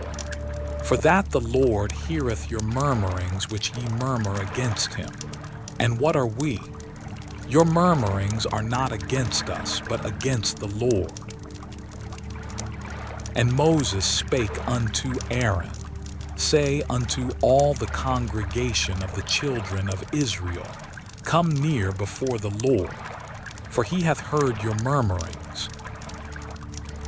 And it came to pass, as Aaron spake unto the whole congregation of the children of Israel, that they looked toward the wilderness, and behold, the glory of the Lord appeared in the cloud. And the Lord spake unto Moses, saying, I have heard the murmurings of the children of Israel. Speak unto them, saying, At even ye shall eat flesh, and in the morning ye shall be filled with bread, and ye shall know that I am the Lord your God. And it came to pass, that at even the quails came up and covered the camp, and in the morning the dew lay round about the host. And when the dew that lay was gone up, behold, upon the face of the wilderness there lay a small round thing, as small as the hoar frost on the ground. And when the children of Israel saw it, they said one to another, It is manna, for they wist not what it was. And Moses said unto them, This is the bread which the Lord hath given you to eat. This is the thing which the Lord hath commanded. Gather of it every man according to his eating, an omer for every man, according to the number of your persons. Take ye every man for them which are in his tents. And the children of Israel did so, and gathered some more, some less. And when they did meet it with an omer, he that gathered much had nothing over, and he that gathered little had no lack. They gathered every man according to his eating. And Moses said, Let no man leave of it till the morning. Notwithstanding they hearkened not unto Moses, but some of them left of it until the morning, and it bred worms and stank. And Moses was wroth with them. And they gathered it every morning, every man according to his eating. And when the sun waxed hot, it melted. And it came to pass, that on the 6th day they gathered twice as much bread, 2 omers for one man. And all the rulers of the congregation came and told Moses. And he said unto them, This is that which the Lord hath said, Tomorrow is the rest of the holy Sabbath unto the Lord. Bake that which ye will bake today, and seethe that ye will seethe, and that which remaineth over lay up for you to be kept until the morning. And they laid it up till the morning, as Moses bade. And it did not stink, neither was there any worm therein. And Moses said, Eat that today, for today is a Sabbath unto the Lord. Today ye shall not find it in the field. 6 days ye shall gather it, but on the 7th day, which is the Sabbath, in it there shall be none. And it came to pass that there went out some of the people on the 7th day for to gather, and they found none. And the Lord said unto Moses, How long refuse ye to keep my commandments and my laws? See, for that the Lord hath given you the Sabbath. Therefore he giveth you on the 6th day the bread of 2 days. Abide ye every man in his place. Let no man go out of his place on the 7th day. So the people rested on the 7th day. And the house of Israel called the name thereof manna, and it was like coriander seed, white, and the taste of it was like wafers made with honey. And Moses said, This is the thing which the Lord commandeth. Fill an omer of it to be kept for your generations, that they may see the bread wherewith I have fed you in the wilderness, when I brought you forth from the land of Egypt. And Moses said unto Aaron, Take a pot, and put an omer full of manna therein, and lay it up before the Lord to be kept for your generations. As the Lord commanded Moses, so Aaron laid it up before the testimony to be kept. And the children of Israel did eat manna 40 years, until they came to a land inhabited. They did eat manna, until they came unto the borders of the land of Canaan. Now an omer is the 10th part of an ephah.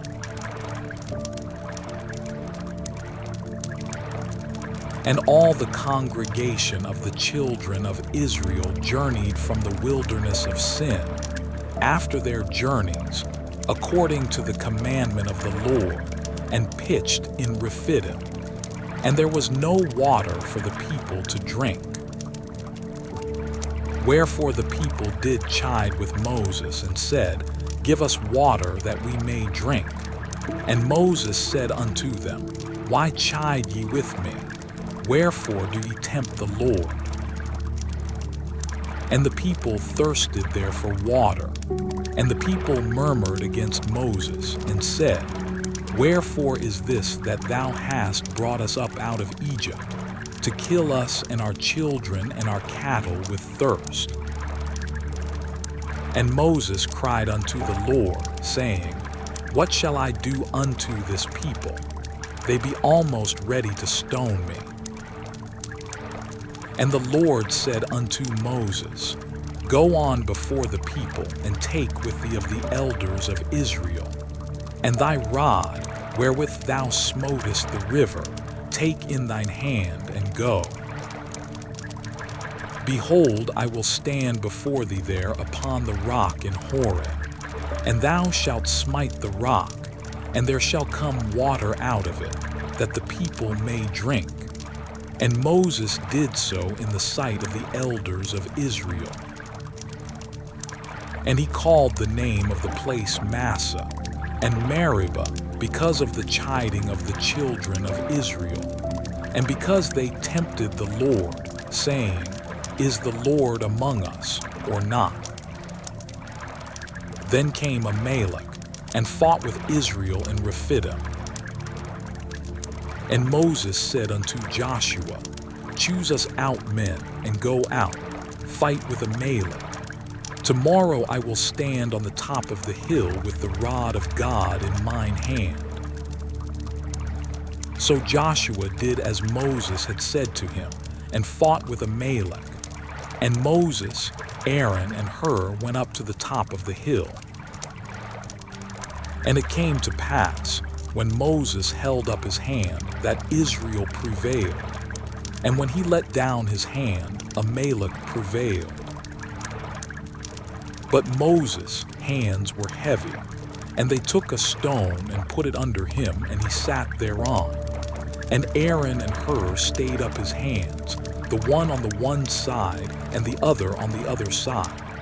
and his hands were steady until the going down of the sun. And Joshua discomfited Amalek and his people with the edge of the sword. And the Lord said unto Moses, Write this for a memorial in a book, and rehearse it in the ears of Joshua. For I will utterly put out the remembrance of Amalek from under heaven. And Moses built an altar, and called the name of it Jehovah Nissi. For he said, Because the Lord hath sworn that the Lord will have war with Amalek from generation to generation.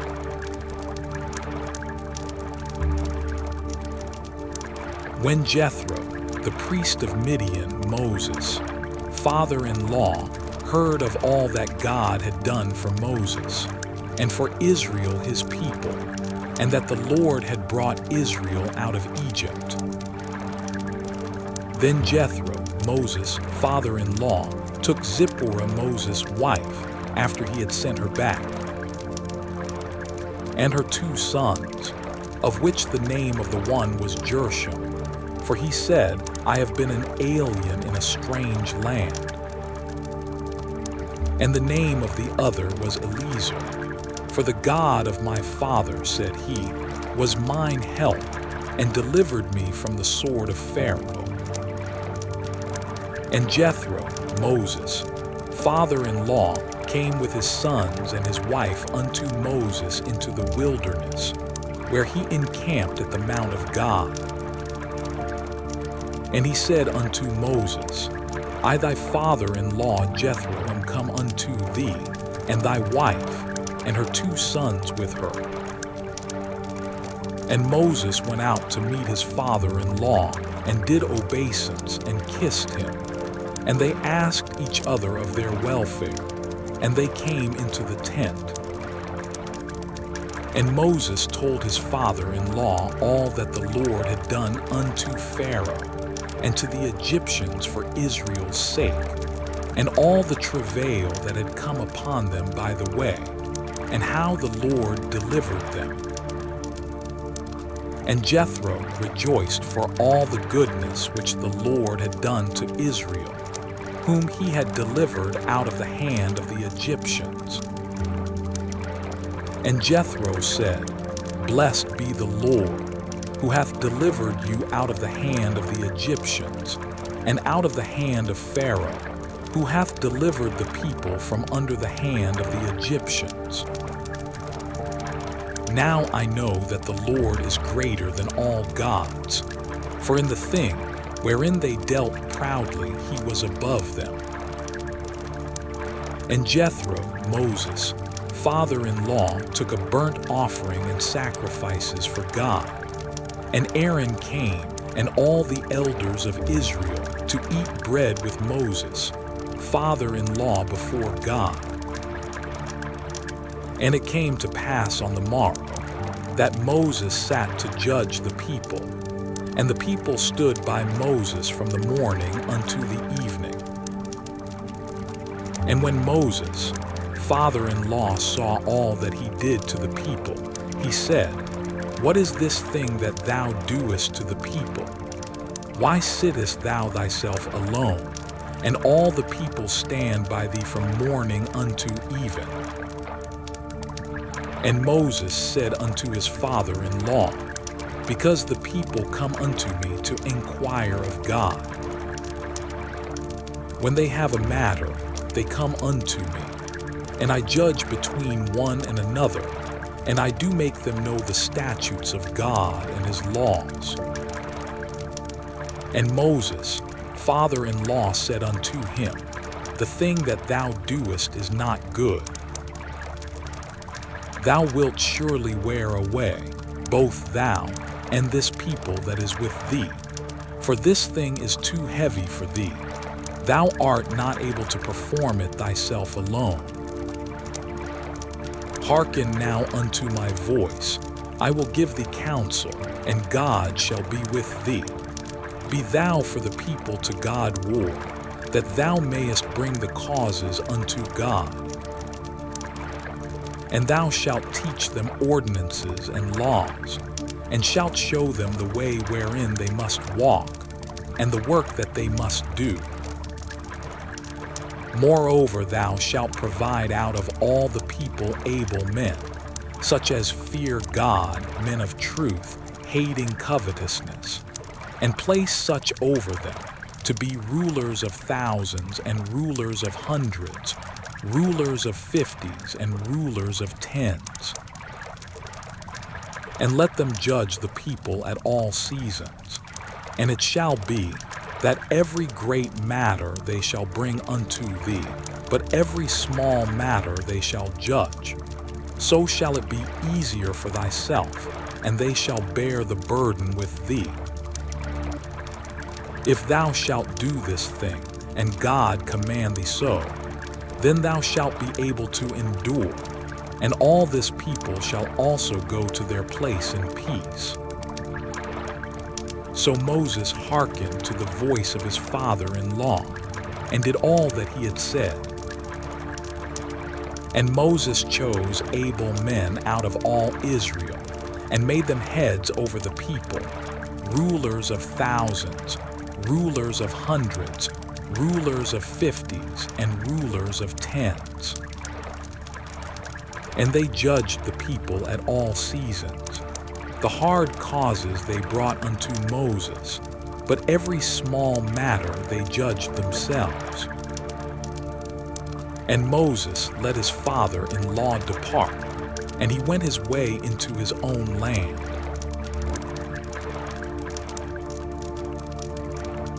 In the 3rd month, when the children of Israel were gone forth out of the land of Egypt, the same day came they into the wilderness of Sin. For they were departed from Rephidim, and were come to the desert of Sinai, and had pitched in the wilderness, and there Israel camped before the mount. And Moses went up unto God, and the Lord called unto him out of the mountain, saying, Thus shalt thou say to the house of Jacob, and tell the children of Israel, Ye have seen what I did unto the Egyptians, and how I bare you on eagles' wings, and brought you unto myself. Now therefore, if ye will obey my voice indeed, and keep my covenant, then ye shall be a peculiar treasure unto me above all people, for all the earth is mine. And ye shall be unto me a kingdom of priests, and an holy nation. These are the words which thou shalt speak unto the children of Israel. And Moses came and called for the elders of the people, and laid before their faces all these words which the Lord commanded him. And all the people answered together and said, All that the Lord hath spoken we will do. And Moses returned the words of the people unto the Lord. And the Lord said unto Moses, Lo, I come unto thee in a thick cloud, that the people may hear when I speak with thee, and believe thee forever. And Moses told the words of the people unto the Lord. And the Lord said unto Moses, Go unto the people, and sanctify them today and tomorrow, and let them wash their clothes, and be ready against the 3rd day. For the 3rd day the Lord will come down in the sight of all the people upon Mount Sinai. And thou shalt set bounds unto the people round about, saying, Take heed to yourselves, that ye go not up into the mount, or touch the border of it. Whosoever toucheth the mount shall be surely put to death. There shall not an hand touch it, but he shall surely be stoned or shot through. Whether it be beast or man, it shall not live. When the trumpet soundeth long, they shall come up to the mount. And Moses went down from the mount unto the people, and sanctified the people, and they washed their clothes. And he said unto the people, Be ready against the third day. Come not at your wives. And it came to pass on the third day in the morning, that there were thunders and lightnings, and a thick cloud upon the mount, and the voice of the trumpet exceeding loud, so that all the people that was in the camp trembled. And Moses brought forth the people out of the camp to meet with God, and they stood at the nether part of the mount. And Mount Sinai was altogether on a smoke, because the Lord descended upon it in fire, and the smoke thereof ascended as the smoke of a furnace, and the whole mount quaked greatly. And when the voice of the trumpet sounded long, and waxed louder and louder, Moses spake, and God answered him by a voice. And the Lord came down upon Mount Sinai on the top of the mount. And the Lord called Moses up to the top of the mount, and Moses went up. And the Lord said unto Moses, Go down, charge the people, lest they break through unto the Lord to gaze, and many of them perish.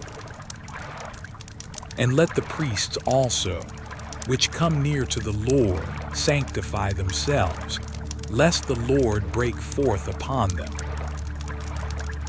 And Moses said unto the Lord, The people cannot come up to Mount Sinai, for thou chargedst us, saying, Set bounds about the mount and sanctify it. And the Lord said unto him, Away, get thee down, and thou shalt come up, thou and Aaron with thee. But let not the priests and the people break through to come up unto the Lord, lest he break forth upon them. So Moses went down unto the people, and spake unto them.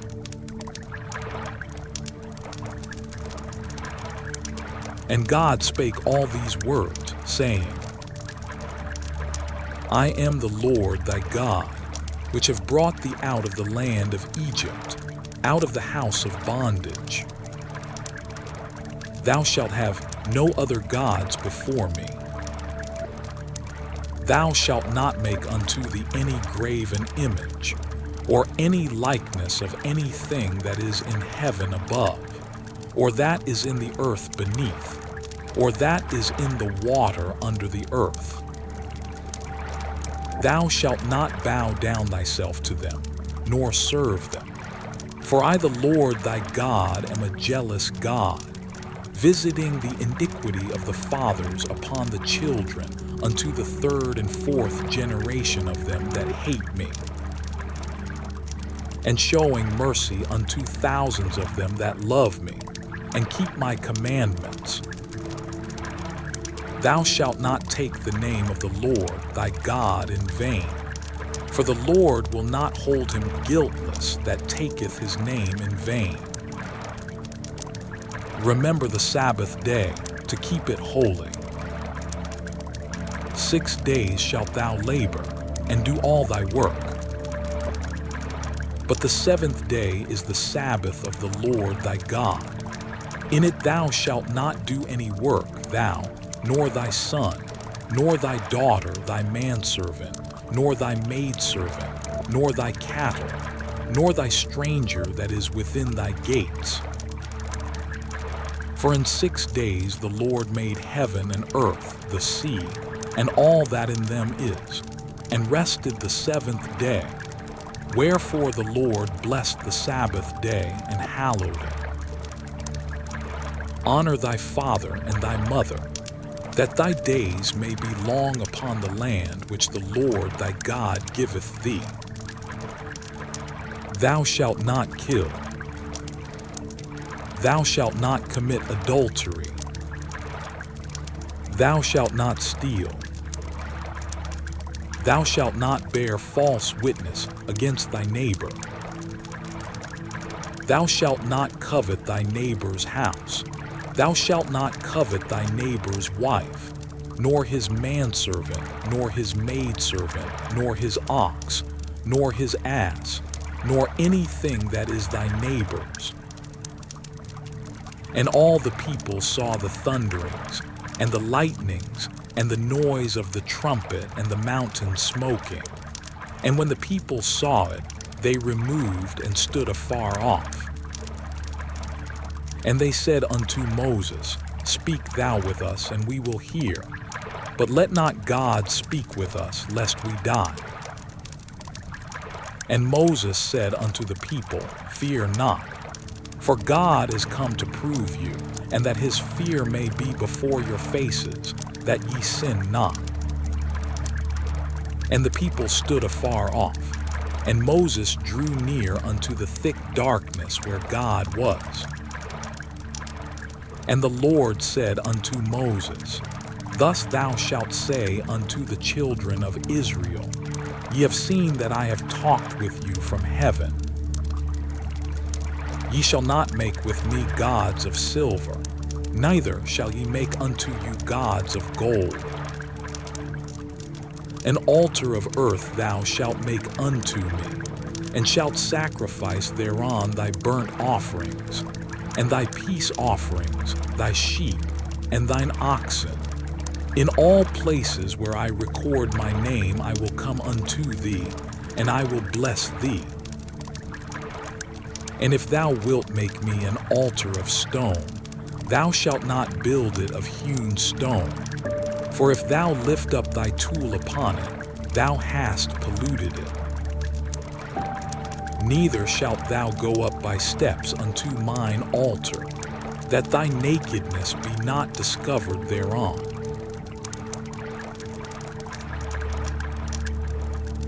Now these are the judgments which thou shalt set before them.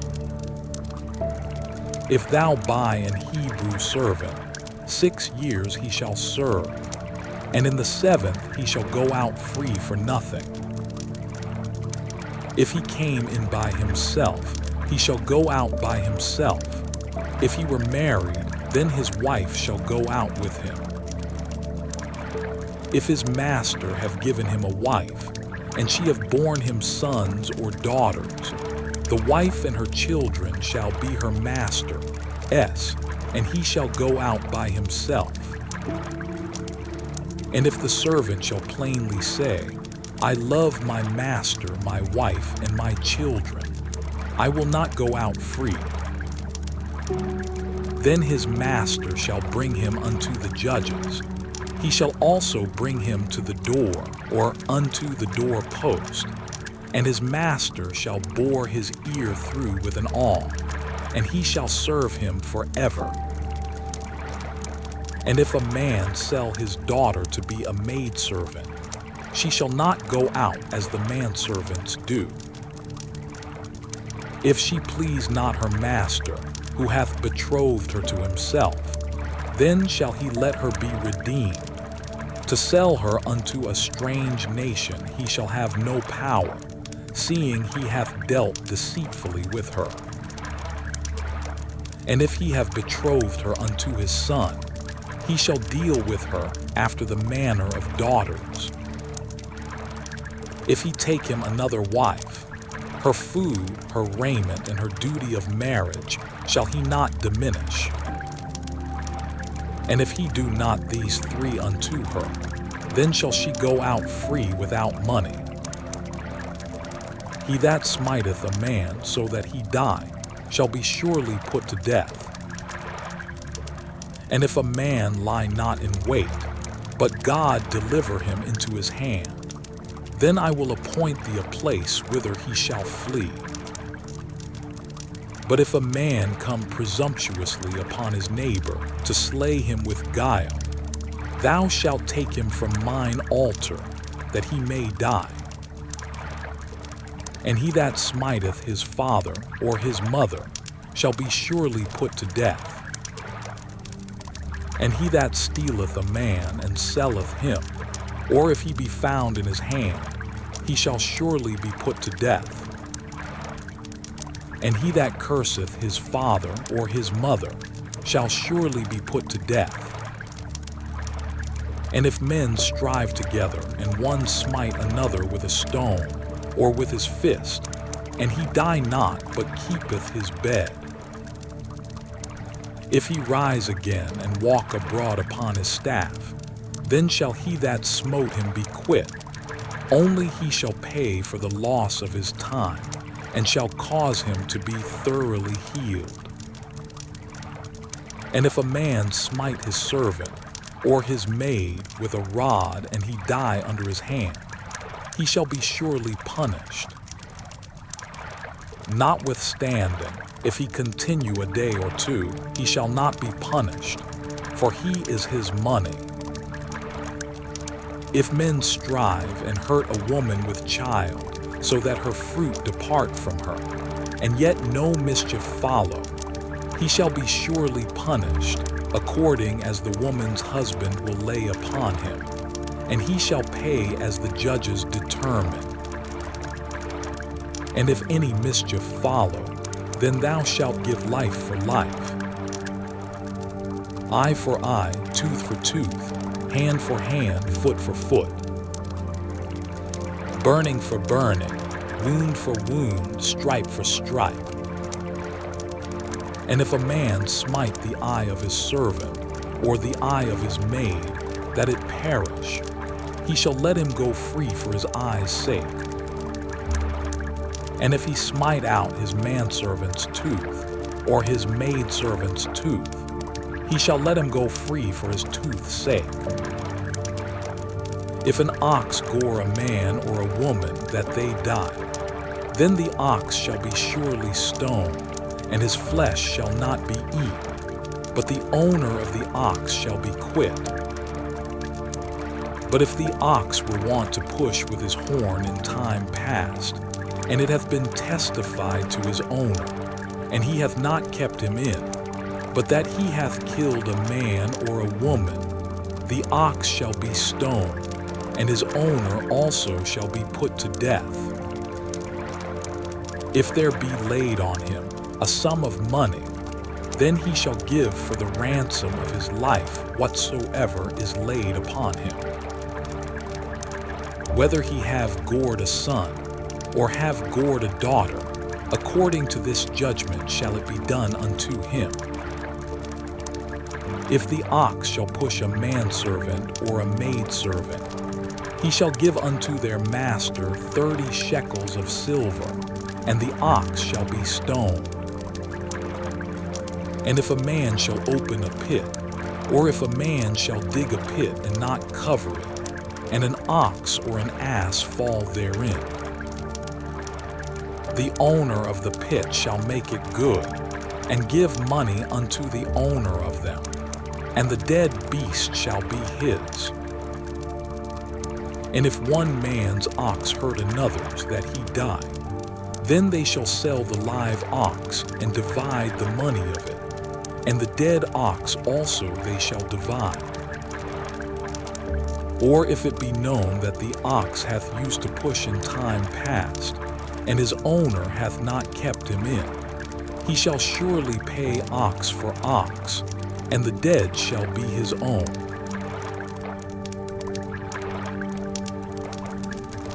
If a man shall steal an ox or a sheep and kill it or sell it, he shall restore 5 oxen for an ox and 4 sheep for a sheep. If a thief be found breaking up, and be smitten that he die, there shall no blood be shed for him. If the sun be risen upon him, there shall be blood shed for him, for he should make full restitution. If he have nothing, then he shall be sold for his theft. If the theft be certainly found in his hand alive, whether it be ox or ass or sheep, he shall restore double. If a man shall cause a field or vineyard to be eaten, and shall put in his beast, and shall feed in another man's field, of the best of his own field, and of the best of his own vineyard, shall he make restitution. If fire break out and catch in thorns, so that the stacks of corn, or the standing corn, or the field, be consumed therewith, He that kindled the fire shall surely make restitution. If a man shall deliver unto his neighbor money or stuff to keep, and it be stolen out of the man's house, if the thief be found, let him pay double. If the thief be not found, then the master of the house shall be brought unto the judges, to see whether he have put his hand unto his neighbor's goods.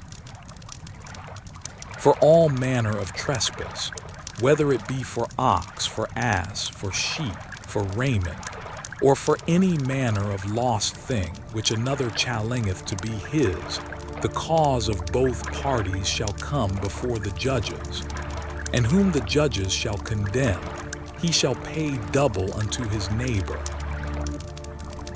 If a man deliver unto his neighbor an ass, or an ox, or a sheep, or any beast to keep, and it die or be hurt or driven away, no man seeing it, then shall an oath of the Lord be between them both, that he hath not put his hand unto his neighbor's goods, and the owner of it shall accept thereof, and he shall not make it good. And if it be stolen from him, he shall make restitution unto the owner thereof. If it be torn in pieces, then let him bring it for witness, and he shall not make good that which was torn. And if a man borrow aught of his neighbor, and it be hurt or die, the owner thereof being not with it, he shall surely make it good. But if the owner thereof be with it, he shall not make it good. If it be an hired thing, it came for his hire. And if a man entice a maid that is not betrothed, and lie with her, he shall surely endow her to be his wife. If her father utterly refuse to give her unto him, he shall pay money according to the dowry of virgins. Thou shalt not suffer a witch to live.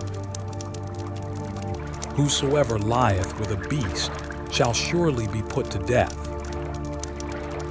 He that sacrificeth unto any god, save unto the Lord only, he shall be utterly destroyed. Thou shalt neither vex a stranger, nor oppress him, for ye were strangers in the land of Egypt. Ye shall not afflict any widow, or fatherless child.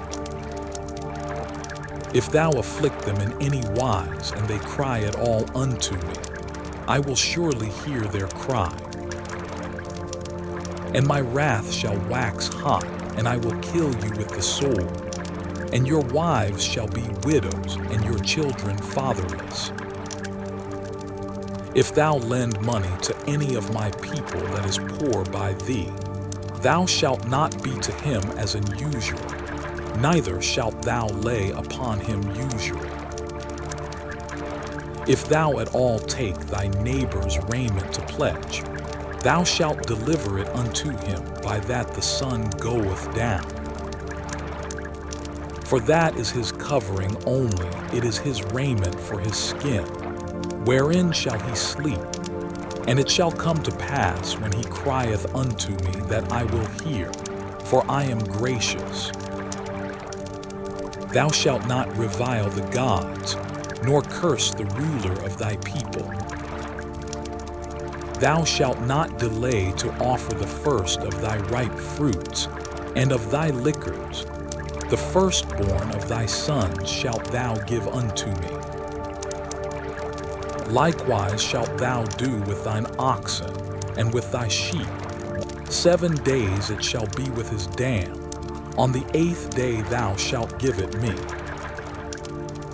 And ye shall be holy men unto me. Neither shall ye eat any flesh that is torn of beasts in the field. Ye shall cast it to the dogs. Thou shalt not raise a false report. Put not thine hand with the wicked to be an unrighteous witness.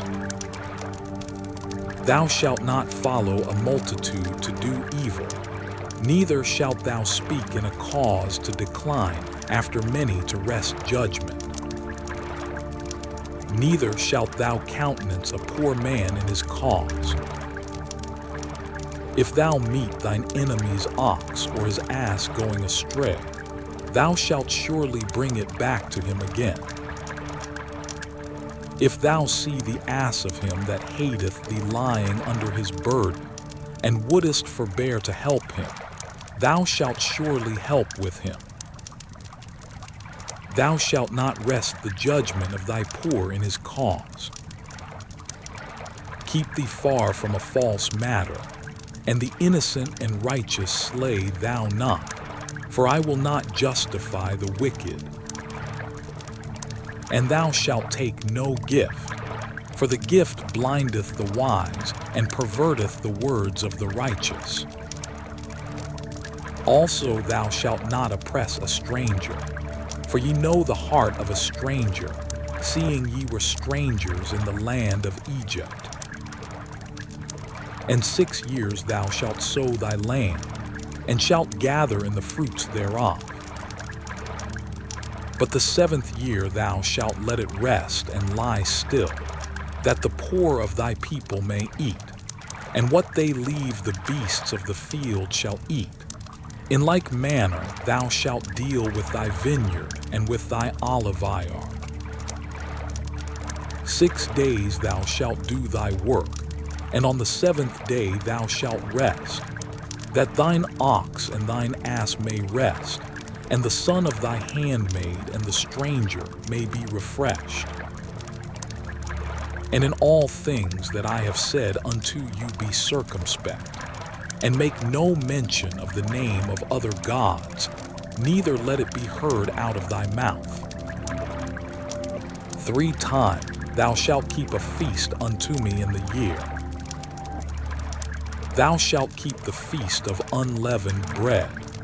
Thou shalt eat unleavened bread 7 days, as I commanded thee, in the time appointed of the month Abib. For in it thou camest out from Egypt, and none shall appear before me empty. And the feast of harvest, the firstfruits of thy labors, which thou hast sown in the field, and the feast of ingathering, which is in the end of the year, when thou hast gathered in thy labors out of the field. 3 times in the year all thy males shall appear before the Lord God. Thou shalt not offer the blood of my sacrifice with leavened bread, neither shall the fat of my sacrifice remain until the morning. The first of the firstfruits of thy land thou shalt bring into the house of the Lord thy God. Thou shalt not seethe a kid in his mother's milk. Behold, I send an angel before thee, to keep thee in the way, and to bring thee into the place which I have prepared. Beware of him and obey his voice, provoke him not, for he will not pardon your transgressions, for my name is in him. But if thou shalt indeed obey his voice, and do all that I speak, then I will be an enemy unto thine enemies, and an adversary unto thine adversaries. For mine angel shall go before thee, and bring thee in unto the Amorites, and the Hittites, and the Perizzites, and the Canaanites, and the Hivites, and the Jebusites, and I will cut them off. Thou shalt not bow down to their gods, nor serve them, nor do after their works, but thou shalt utterly overthrow them, and quite break down their images. And ye shall serve the Lord your God, and he shall bless thy bread and thy water, and I will take sickness away from the midst of thee. There shall nothing cast their young, nor be barren in thy land. The number of thy days I will fulfill. I will send my fear before thee, and will destroy all the people to whom thou shalt come. And I will make all thine enemies turn their backs unto thee. And I will send hornets before thee, which shall drive out the Hivite, the Canaanite, and the Hittite from before thee. I will not drive them out from before thee in 1 year, lest the land become desolate, and the beast of the field multiply against thee. By little and little I will drive them out from before thee, until thou be increased, and inherit the land. And I will set thy bounds from the Red Sea even unto the sea of the Philistines, and from the desert unto the river. For I will deliver the inhabitants of the land into your hand, and thou shalt drive them out before thee. Thou shalt make no covenant with them, nor with their gods. They shall not dwell in thy land, lest they make thee sin against me. For if thou serve their gods, it will surely be a snare unto thee.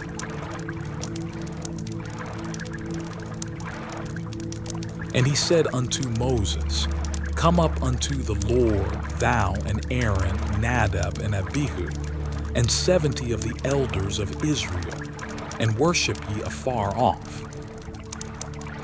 And Moses alone shall come near the Lord, but they shall not come nigh, neither shall the people go up with him. And Moses came and told the people all the words of the Lord, and all the judgments. And all the people answered with one voice, and said, All the words which the Lord hath said will we do. And Moses wrote all the words of the Lord, and rose up early in the morning, and builded an altar under the hill, and 12 pillars, according to the 12 tribes of Israel. And he sent young men of the children of Israel, which offered burnt offerings, and sacrificed peace offerings of oxen unto the Lord. And Moses took half of the blood, and put it in basins, and half of the blood he sprinkled on the altar. And he took the book of the covenant, and read in the audience of the people. And they said, All that the Lord hath said will we do, and be obedient. And Moses took the blood, and sprinkled it on the people, and said, Behold the blood of the covenant, which the Lord hath made with you concerning all these words. Then went up Moses, and Aaron, Nadab, and Abihu, and 70 of the elders of Israel. And they saw the God of Israel, and there was under his feet as it were a paved work of a sapphire stone, and as it were the body of heaven in his clearness. And upon the nobles of the children of Israel he laid not his hand. Also they saw God, and did eat and drink. And the Lord said unto Moses, Come up to me into the mount, and be there. And I will give thee tables of stone, and a law and commandments which I have written, that thou mayest teach them. And Moses rose up, and his minister Joshua, and Moses went up into the mount of God. And he said unto the elders, Tarry ye here for us, until we come again unto you. And behold, Aaron and Hur are with you. If any man have any matters to do, let him come unto them. And Moses went up into the mount, and a cloud covered the mount. And the glory of the Lord abode upon Mount Sinai, and the cloud covered it 6 days. And the 7th day he called unto Moses out of the midst of the cloud.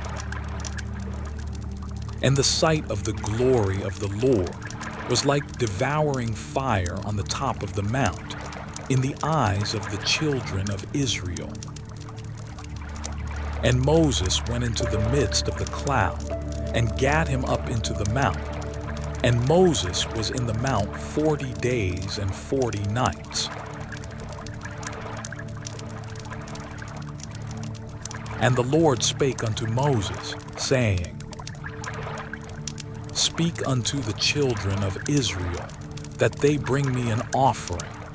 Of every man that giveth it willingly with his heart ye shall take my offering. And this is the offering which ye shall take of them: gold and silver and brass, and blue and purple and scarlet and fine linen, and goat's hair, and ram's skins dyed red, and badger skins and shittim wood, oil for the light, spices for anointing oil, and for sweet incense, onyx stones, and stones to be set in the ephod, and in the breastplate. And let them make me a sanctuary, that I may dwell among them, according to all that I show thee, after the pattern of the tabernacle, and the pattern of all the instruments thereof, even so shall ye make it. And they shall make an ark of shittim wood. 2 cubits and a half shall be the length thereof, and 1 cubit and a half the breadth thereof, and 1 cubit and a half the height thereof. And thou shalt overlay it with pure gold. Within and without shalt thou overlay it, and shalt make upon it a crown of gold round about. And thou shalt cast 4 rings of gold for it, and put them in the 4 corners thereof. And 2 rings shall be in the one side of it, and 2 rings in the other side of it. And thou shalt make staves of shittim wood, and overlay them with gold. And thou shalt put the staves into the rings by the sides of the ark, that the ark may be borne with them. The staves shall be in the rings of the ark, they shall not be taken from it. And thou shalt put into the ark the testimony which I shall give thee. And thou shalt make a mercy seat of pure gold. 2 cubits and a half shall be the length thereof, and 1 cubit and a half the breadth thereof. And thou shalt make 2 cherubims of gold. Of beaten work shalt thou make them, in the 2 ends of the mercy seat. And make 1 cherub on the one end, and the other cherub on the other end. Even of the mercy seat shall ye make the cherubims on the 2 ends thereof. And the cherubim shall stretch forth their wings on high, covering the mercy seat with their wings, and their faces shall look one to another. Toward the mercy seat shall the faces of the cherubims be. And thou shalt put the mercy seat above upon the ark, and in the ark thou shalt put the testimony that I shall give thee. And there I will meet with thee, and I will commune with thee from above the mercy seat, from between the 2 cherubims which are upon the ark of the testimony, of all things which I will give thee in commandment unto the children of Israel. Thou shalt also make a table of shittim wood. 2 cubits shall be the length thereof, and 1 cubit the breadth thereof, and 1 cubit and a half the height thereof. And thou shalt overlay it with pure gold, and make thereto a crown of gold round about. And thou shalt make unto it a border of an hand breadth round about. And thou shalt make a golden crown to the border thereof round about. And thou shalt make for it 4 rings of gold, and put the rings in the 4 corners that are on the 4 feet thereof. Over against the border shall the rings be for places of the staves to bear the table. And thou shalt make the staves of shittim wood, and overlay them with gold, that the table may be borne with them. And thou shalt make the dishes thereof, and spoons thereof, and covers thereof, and bowls thereof, to cover withal. Of pure gold shalt thou make them. And thou shalt set upon the table showbread before me alway. And thou shalt make a candlestick of pure gold. Of beaten work shall the candlestick be made. His shaft and his branches, his bowls, his knops, and his flowers shall be of the same. And 6 branches shall come out of the sides of it, 3 branches of the candlestick out of the one side, and 3 branches of the candlestick out of the other side. 3 bowls made like unto almonds, with a knop and a flower in one branch, and 3 bowls made like almonds in the other branch, with a knop and a flower. So in the 6 branches that come out of the candlestick. And in the candlestick shall be 4 bowls made like unto almonds, with their knops and their flowers. And there shall be a knop under 2 branches of the same, and a knop under 2 branches of the same, and a knop under 2 branches of the same, according to the 6 branches that proceed out of the candlestick. Their knops and their branches shall be of the same. All it shall be one beaten work of pure gold.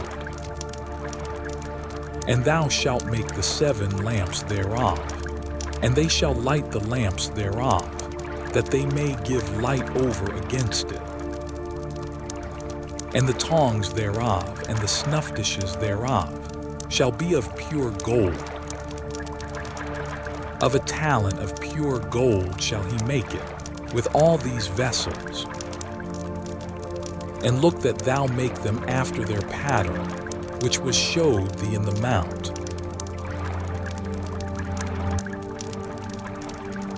Moreover, thou shalt make the tabernacle with 10 curtains of fine twined linen, and blue, and purple, and scarlet. With cherubims of cunning work shalt thou make them.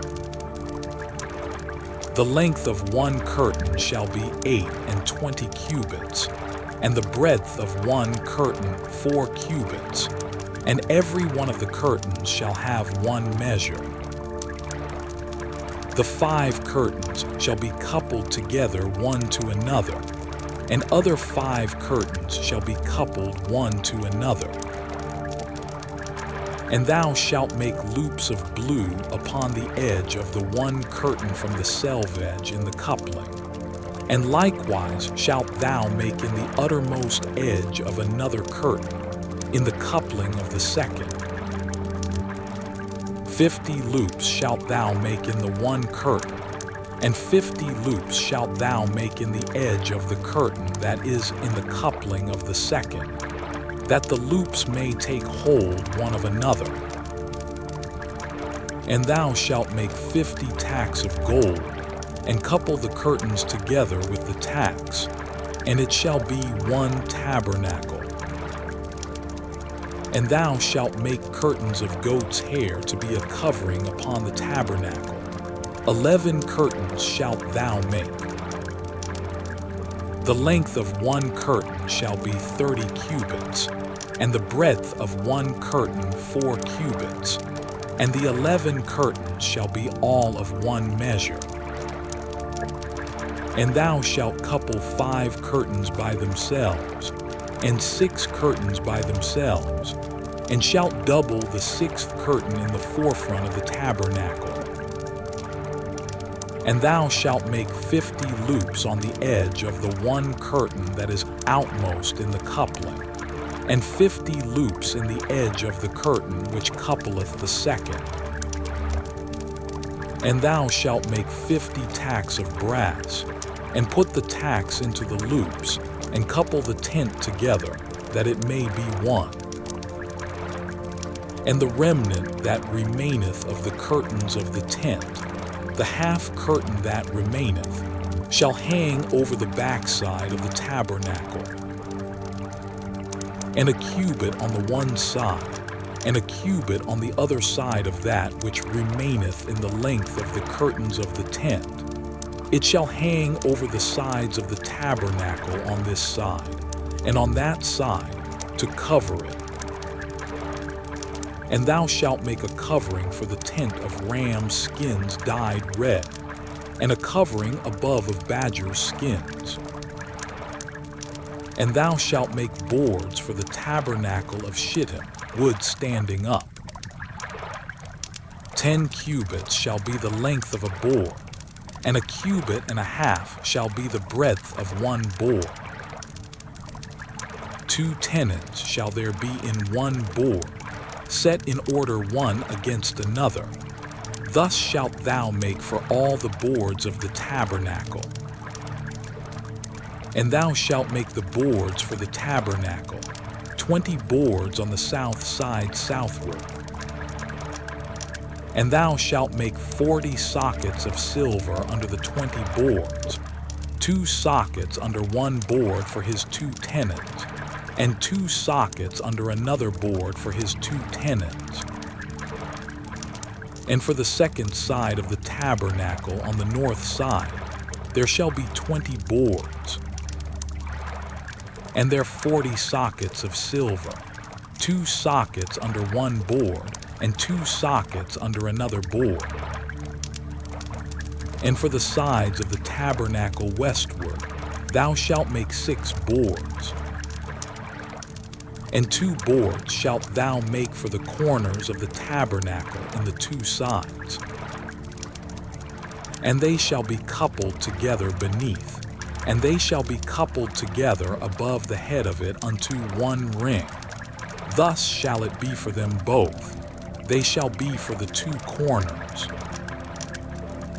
And they shall be 8 boards, and their sockets of silver, 16 sockets, 2 sockets under one board, and 2 sockets under another board. And thou shalt make bars of shittim wood, 5 for the boards of the one side of the tabernacle, and 5 bars for the boards of the other side of the tabernacle, and 5 bars for the boards of the side of the tabernacle, for the 2 sides westward. And the middle bar in the midst of the boards shall reach from end to end. And thou shalt overlay the boards with gold, and make their rings of gold for places for the bars. And thou shalt overlay the bars with gold. And thou shalt rear up the tabernacle according to the fashion thereof which was showed thee in the mount. And thou shalt make a veil of blue, and purple, and scarlet, and fine twined linen of cunning work. With cherubims shall it be made. And thou shalt hang it upon 4 pillars of shittim wood overlaid with gold. Their hooks shall be of gold, upon the 4 sockets of silver. And thou shalt hang up the veil under the tacks, that thou mayest bring in thither within the veil the ark of the testimony. And the veil shall divide unto you between the holy place and the most holy. And thou shalt put the mercy seat upon the ark of the testimony in the most holy place. And thou shalt set the table without the veil, and the candlestick over against the table on the side of the tabernacle toward the south. And thou shalt put the table on the north side. And thou shalt make an hanging for the door of the tent, of blue and purple and scarlet and fine twined linen, wrought with needlework. And thou shalt make for the hanging 5 pillars of shittim wood, and overlay them with gold, and their hooks shall be of gold. And thou shalt cast 5 sockets of brass for them.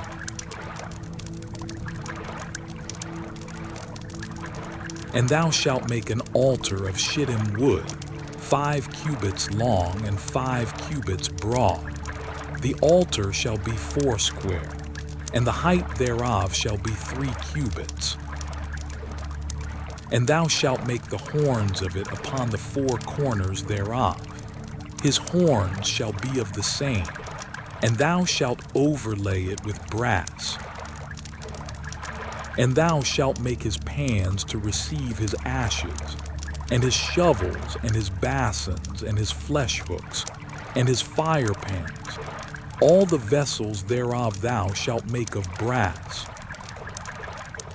And thou shalt make for it a grate of network of brass.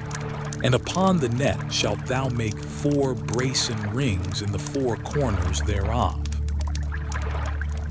And thou shalt put it under the compass of the altar beneath, that the net may be even to the midst of the altar.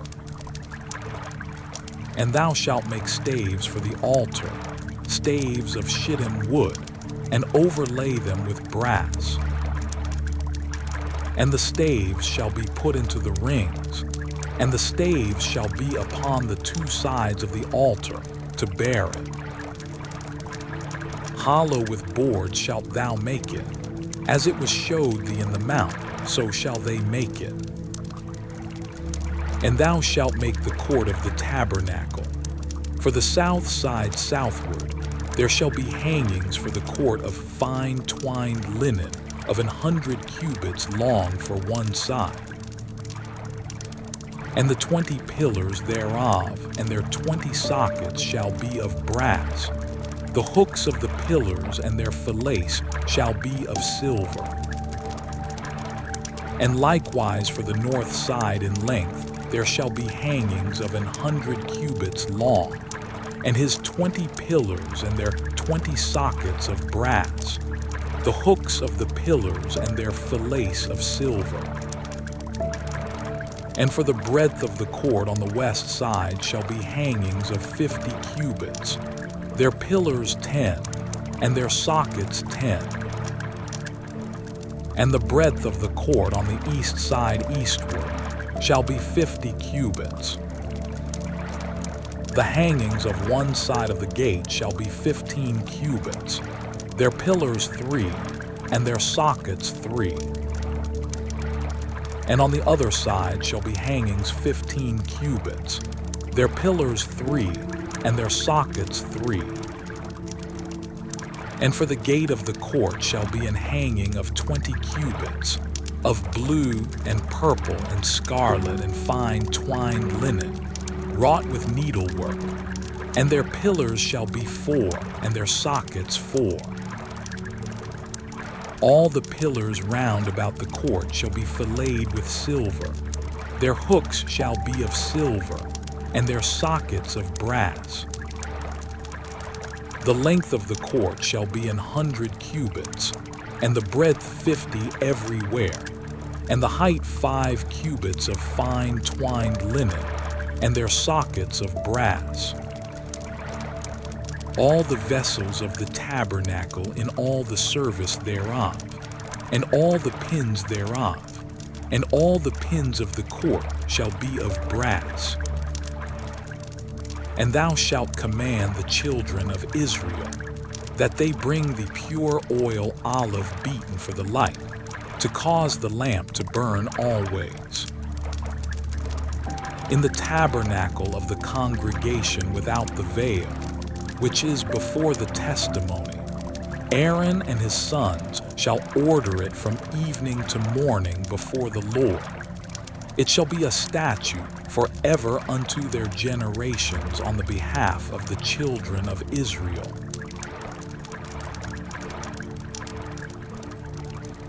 And take thou unto the Aaron thy brother, and his sons with him from among the children of Israel, that he may minister unto me in the priest's office, even Aaron, Nadab and Abihu, Eleazar and Ithamar, Aaron's sons. And thou shalt make holy garments for Aaron thy brother for glory and for beauty. And thou shalt speak unto all that are wise-hearted, whom I have filled with the spirit of wisdom, that they may make Aaron's garments to consecrate him, that he may minister unto me in the priest's office. And these are the garments which they shall make: a breastplate, and an ephod, and a robe, and a broidered coat, a mitre, and a girdle. And they shall make holy garments for Aaron thy brother, and his sons, that he may minister unto me in the priest's office. And they shall take gold, and blue, and purple, and scarlet, and fine linen. And they shall make the ephod of gold, of blue, and of purple, of scarlet, and fine twined linen, with cunning work. It shall have the 2 shoulder pieces thereof joined at the 2 edges thereof, and so it shall be joined together. And the curious girdle of the ephod which is upon it shall be of the same, according to the work thereof, even of gold, of blue, and purple, and scarlet, and fine twined linen. And thou shalt take 2 onyx stones, and grave on them the names of the children of Israel, 6 of their names on 1 stone, and the other 6 names of the rest on the other stone, according to their birth. With the work of an engraver in stone, like the engravings of a signet, shalt thou engrave the 2 stones with the names of the children of Israel. Thou shalt make them to be set in ouches of gold. And thou shalt put the 2 stones upon the shoulders of the ephod for stones of memorial unto the children of Israel. And Aaron shall bear their names before the Lord upon his 2 shoulders for a memorial. And thou shalt make ouches of gold, and 2 chains of pure gold at the ends. Of wreathen work shalt thou make them, and fasten the wreathen chains to the ouches. And thou shalt make the breastplate of judgment with cunning work. After the work of the ephod thou shalt make it, of gold, of blue, and of purple, and of scarlet, and of fine twined linen shalt thou make it. 4 it shall be being doubled. A span shall be the length thereof, and a span shall be the breadth thereof. And thou shalt set in its settings of stones, even 4 rows of stones. The first row shall be a sardius, a topaz, and a carbuncle. This shall be the first row. And the second row shall be an emerald, a sapphire, and a diamond. And the third row a ligure, an agate, and an amethyst. And the 4th row a beryl, and an onyx, and a jasper. They shall be set in gold in their enclosings. And the stones shall be with the names of the children of Israel, 12, according to their names, like the engravings of a signet. Every one with his name shall they be according to the 12 tribes. And thou shalt make upon the breastplate chains at the ends of wreathen work of pure gold. And thou shalt make upon the breastplate 2 rings of gold, and shalt put the 2 rings on the 2 ends of the breastplate. And thou shalt put the 2 wreathen chains of gold in the 2 rings, which are on the ends of the breastplate. And the other 2 ends of the 2 wreathen chains thou shalt fasten in the 2 ouches, and put them on the shoulder pieces of the ephod before it.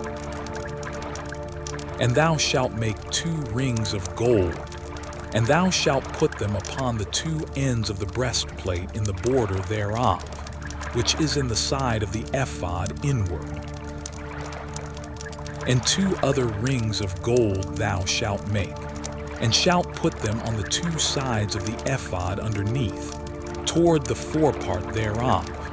over against the other coupling thereof, above the curious girdle of the ephod. And they shall bind the breastplate by the rings thereof unto the rings of the ephod with a lace of blue, that it may be above the curious girdle of the ephod, and that the breastplate be not loosed from the ephod. And Aaron shall bear the names of the children of Israel in the breastplate of judgment upon his heart, when he goeth in unto the holy place, for a memorial before the Lord continually. And thou shalt put in the breastplate of judgment the Urim and the Thummim, and they shall be upon Aaron's heart, when he goeth in before the Lord. And Aaron shall bear the judgment of the children of Israel upon his heart before the Lord continually. And thou shalt make the robe of the ephod all of blue. And there shall be an hole in the top of it in the midst thereof. It shall have a binding of woven work round about the whole of it, as it were the whole of an habergeon, that it be not rent. And beneath upon the hem of it thou shalt make pomegranates of blue, and of purple, and of scarlet, round about the hem thereof, and bells of gold between them round about. A golden bell and a pomegranate, a golden bell and a pomegranate, upon the hem of the robe round about. And it shall be upon Aaron to minister, and his sound shall be heard when he goeth in unto the holy place before the Lord, and when he cometh out, that he die not. And thou shalt make a plate of pure gold, and grave upon it, like the engravings of a signet, holiness to the Lord. And thou shalt put it on a blue lace, that it may be upon the mitre. Upon the forefront of the mitre it shall be. And it shall be upon Aaron's forehead, that Aaron may bear the iniquity of the holy things, which the children of Israel shall hallow in all their holy gifts. And it shall be always upon his forehead, that they may be accepted before the Lord. And thou shalt embroider the coat of fine linen, and thou shalt make the mitre of fine linen, and thou shalt make the girdle of needlework. And for Aaron's sons thou shalt make coats, and thou shalt make for them girdles, and bonnets shalt thou make for them, for glory and for beauty. And thou shalt put them upon Aaron thy brother and his sons with him, and shalt anoint them and consecrate them, and sanctify them, that they may minister unto me in the priest's office. And thou shalt make them linen breeches to cover their nakedness. From the loins even unto the thighs they shall reach. And they shall be upon Aaron and upon his sons when they come in unto the tabernacle of the congregation, or when they come near unto the altar to minister in the holy place, that they bear not iniquity and die. It shall be a statute forever unto him and his seed after him.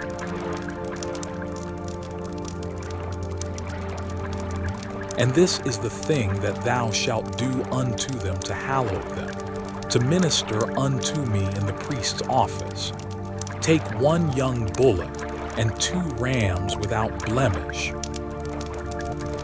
and unleavened bread, and cakes unleavened tempered with oil, and wafers unleavened anointed with oil.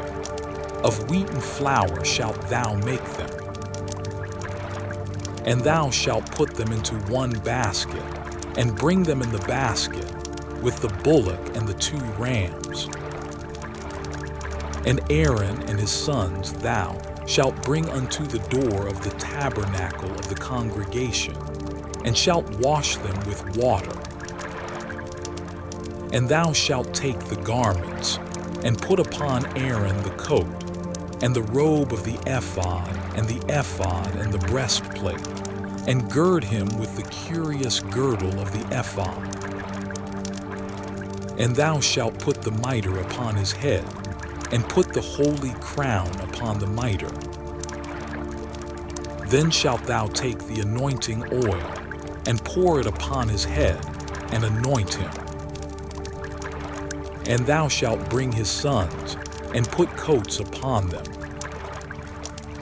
And thou shalt gird them with girdles, Aaron and his sons, and put the bonnets on them.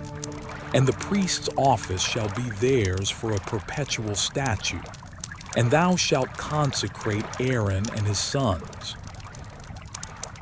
And thou shalt cause a bullock to be brought before the tabernacle of the congregation. And Aaron and his sons shall put their hands upon the head of the bullock. And thou shalt kill the bullock before the Lord, by the door of the tabernacle of the congregation. And thou shalt take of the blood of the bullock, and put it upon the horns of the altar with thy finger, and pour all the blood beside the bottom of the altar. And thou shalt take all the fat that covereth the inwards, and the caul that is above the liver, and the 2 kidneys, and the fat that is upon them, and burn them upon the altar. But the flesh of the bullock and his skin and his dung shalt thou burn with fire without the camp. It is a sin offering. Thou shalt also take 1 ram, and Aaron and his sons shall put their hands upon the head of the ram. And thou shalt slay the ram, and thou shalt take his blood, and sprinkle it round about upon the altar. And thou shalt cut the ram in pieces, and wash the inwards of him and his legs, and put them unto his pieces and unto his head. And thou shalt burn the whole ram upon the altar. It is a burnt offering unto the Lord. It is a sweet savor, an offering made by fire unto the Lord. And thou shalt take the other ram, and Aaron and his sons shall put their hands upon the head of the ram. Then shalt thou kill the ram, and take of his blood, and put it upon the tip of the right ear of Aaron, and upon the tip of the right ear of his sons, and upon the thumb of their right hand, and upon the great toe of their right foot, and sprinkle the blood upon the altar round about. And thou shalt take of the blood that is upon the altar, and of the anointing oil, and sprinkle it upon Aaron, and upon his garments, and upon his sons, and upon the garments of his sons with him. And he shall be hallowed, and his garments, and his sons, garments with him.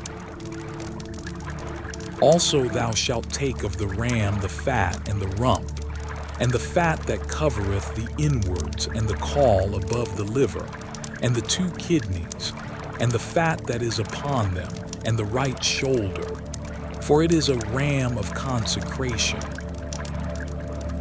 And 1 loaf of bread, and 1 cake of oiled bread, and 1 wafer out of the basket of the unleavened bread that is before the Lord. And thou shalt put all in the hands of Aaron, and in the hands of his sons, and shalt wave them for a wave offering before the Lord. And thou shalt receive them of their hands, and burn them upon the altar for a burnt offering, for a sweet savor before the Lord. It is an offering made by fire unto the Lord. And thou shalt take the breast of the ram of Aaron's consecration, and wave it for a wave offering before the Lord, and it shall be thy part.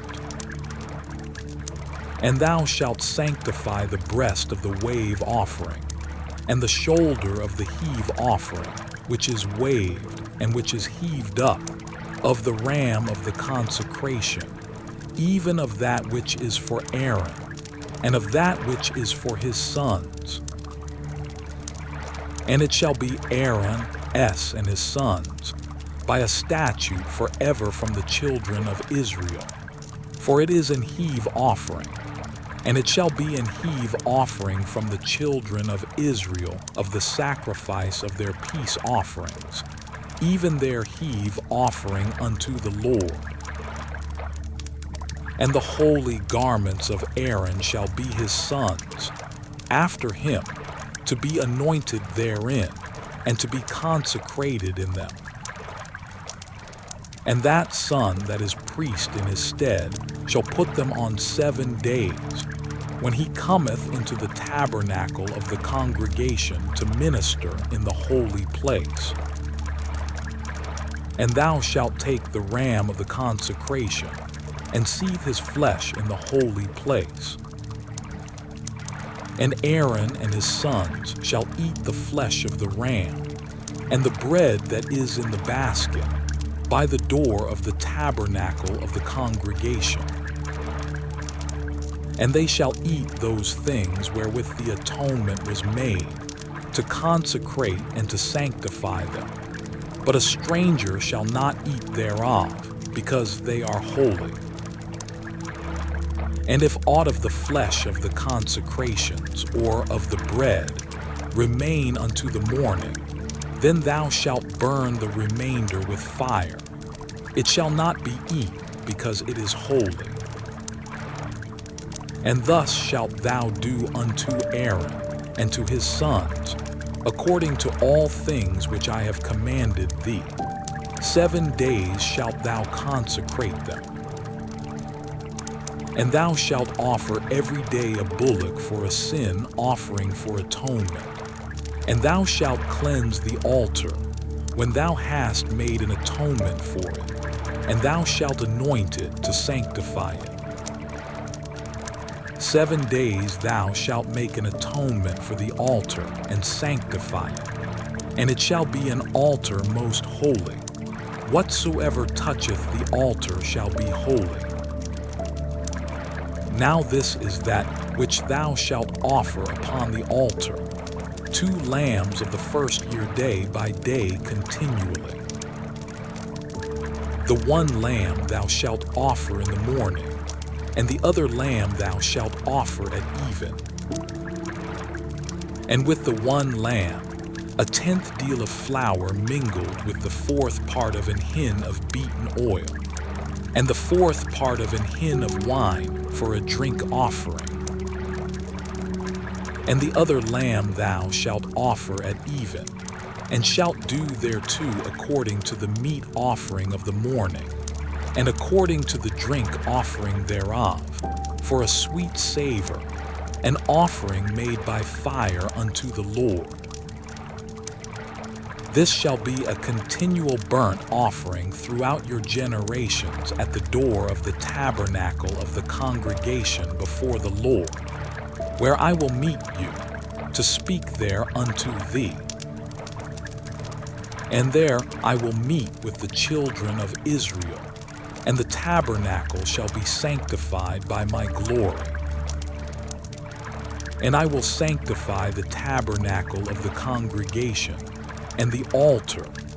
I will sanctify also both Aaron and his sons, to minister to me in the priest's office. And I will dwell among the children of Israel, and will be their God. And they shall know that I am the Lord their God, that brought them forth out of the land of Egypt, that I may dwell among them. I am the Lord their God.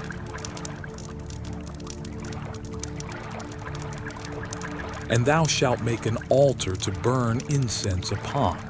Of shittim wood shalt thou make it. A cubit shall be the length thereof, and a cubit the breadth thereof.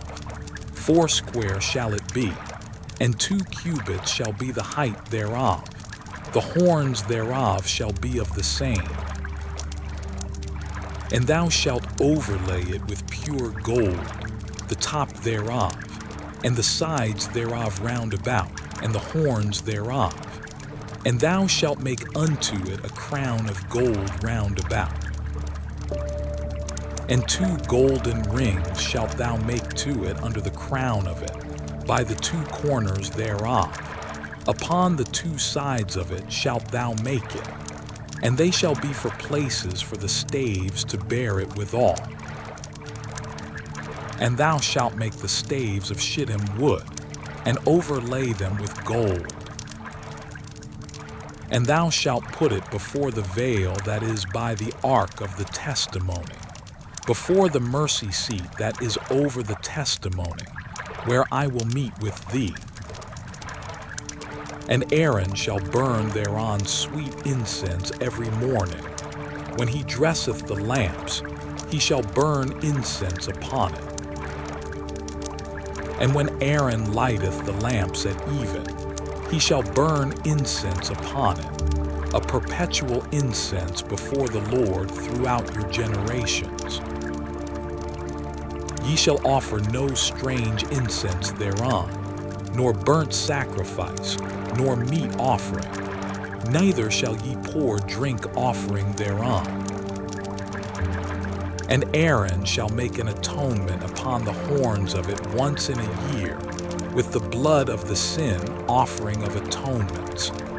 Once in the year shall he make atonement upon it throughout your generations. It is most holy unto the Lord. And the Lord spake unto Moses, saying, When thou takest the sum of the children of Israel after their number, then shall they give every man a ransom for his soul unto the Lord, when thou numberest them, that there be no plague among them, when thou numberest them. This they shall give, every one that passeth among them that are numbered, half a shekel after the shekel of the sanctuary. A shekel is 20 gerahs, and half shekel shall be the offering of the Lord. Every one that passeth among them that are numbered, from 20 years old and above, shall give an offering unto the Lord.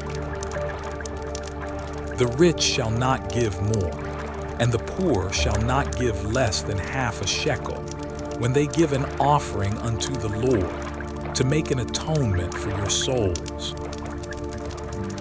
And thou shalt take the atonement money of the children of Israel, and shalt appoint it for the service of the tabernacle of the congregation, that it may be a memorial unto the children of Israel before the Lord, to make an atonement for your souls. And the Lord spake unto Moses, saying, Thou shalt also make a laver of brass, and his foot also of brass, to wash withal. And thou shalt put it between the tabernacle of the congregation and the altar, and thou shalt put water therein. For Aaron and his sons shall wash their hands and their feet thereat. When they go into the tabernacle of the congregation, they shall wash with water, that they die not. Or when they come near to the altar to minister, to burn offering made by fire unto the Lord. So they shall wash their hands and their feet, that they die not. And it shall be a statute forever to them, even to him and to his seed throughout their generations. Moreover, the Lord spake unto Moses, saying, Take thou also unto the principal spices, of pure myrrh 500 shekels, and of sweet cinnamon half so much, even 250 shekels, and of sweet calamus 250 shekels, and of cassia 500 shekels, after the shekel of the sanctuary, and of oil olive and hin. And thou shalt make it an oil of holy ointment, an ointment compound after the art of the apothecary. It shall be an holy anointing oil. And thou shalt anoint the tabernacle of the congregation therewith, and the ark of the testimony, and the table and all his vessels, and the candlestick and his vessels, and the altar of incense, and the altar of burnt offering with all his vessels, and the laver and his foot. And thou shalt sanctify them, that they may be most holy. Whatsoever toucheth them shall be holy. And thou shalt anoint Aaron and his sons, and consecrate them, that they may minister unto me in the priest's office. And thou shalt speak unto the children of Israel, saying, This shall be an holy anointing oil unto me throughout your generations. Upon man's flesh shall it not be poured, neither shall ye make any other like it after the composition of it. It is holy, and it shall be holy unto you.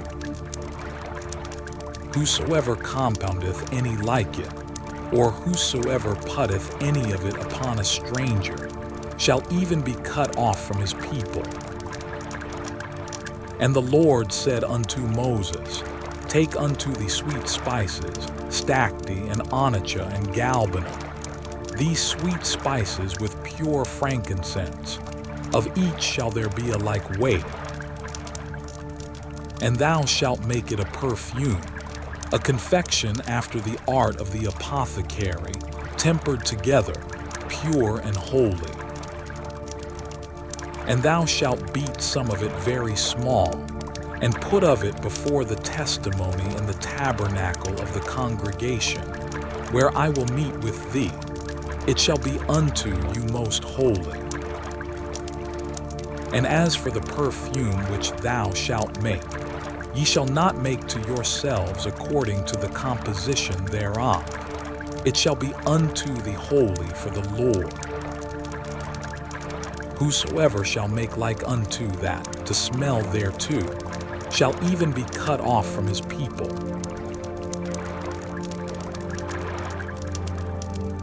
And the Lord spake unto Moses, saying,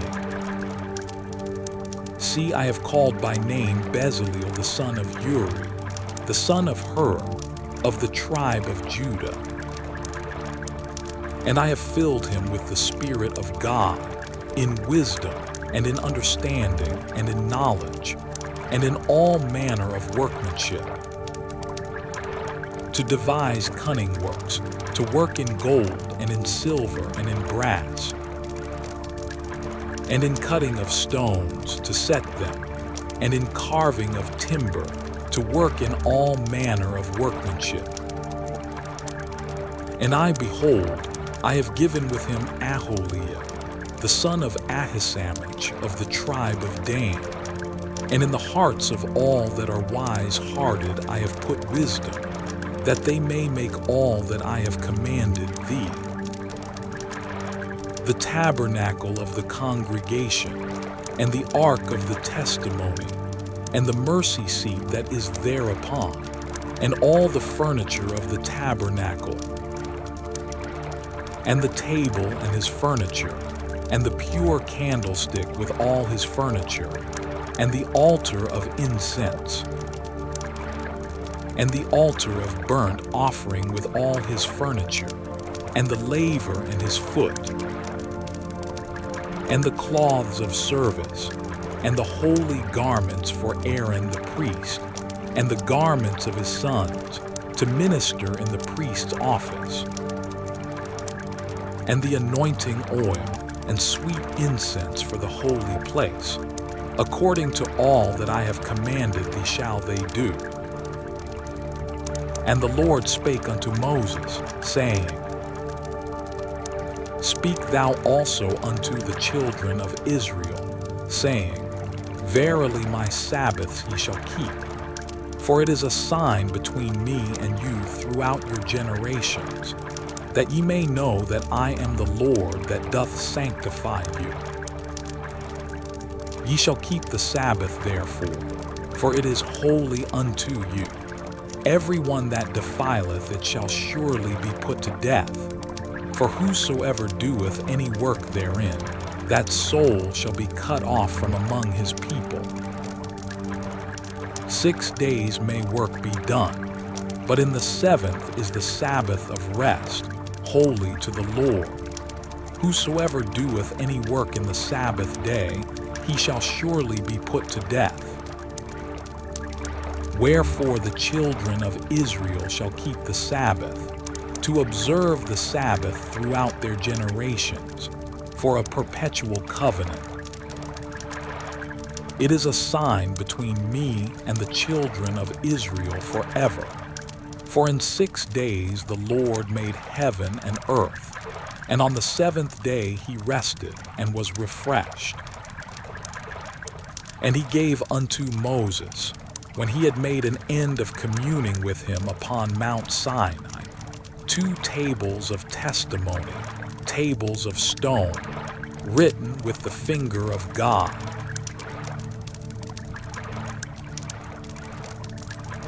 And when the people saw that Moses delayed to come down out of the mount, the people gathered themselves together unto Aaron, and said unto him, Up, make us gods, which shall go before us. For as for this Moses, the man that brought us up out of the land of Egypt, we wot not what is become of him. And Aaron said unto them, Break off the golden earrings, which are in the ears of your wives, of your sons, and of your daughters, and bring them unto me.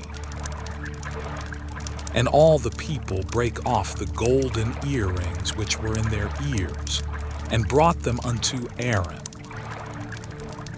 And he received them at their hand, and fashioned it with a graving tool, after he had made it a molten calf. And they said, These be thy gods, O Israel, which brought thee up out of the land of Egypt. And when Aaron saw it, he built an altar before it. And Aaron made proclamation and said, Tomorrow is a feast to the Lord. And they rose up early on the morrow, and offered burnt offerings, and brought peace offerings. And the people sat down to eat and to drink, and rose up to play. And the Lord said unto Moses, Go, get thee down, for thy people which thou broughtest out of the land of Egypt have corrupted themselves. They have turned aside quickly out of the way which I commanded them. They have made them a molten calf, and have worshipped it, and have sacrificed thereunto, and said, These be thy gods, O Israel, which have brought thee up out of the land of Egypt.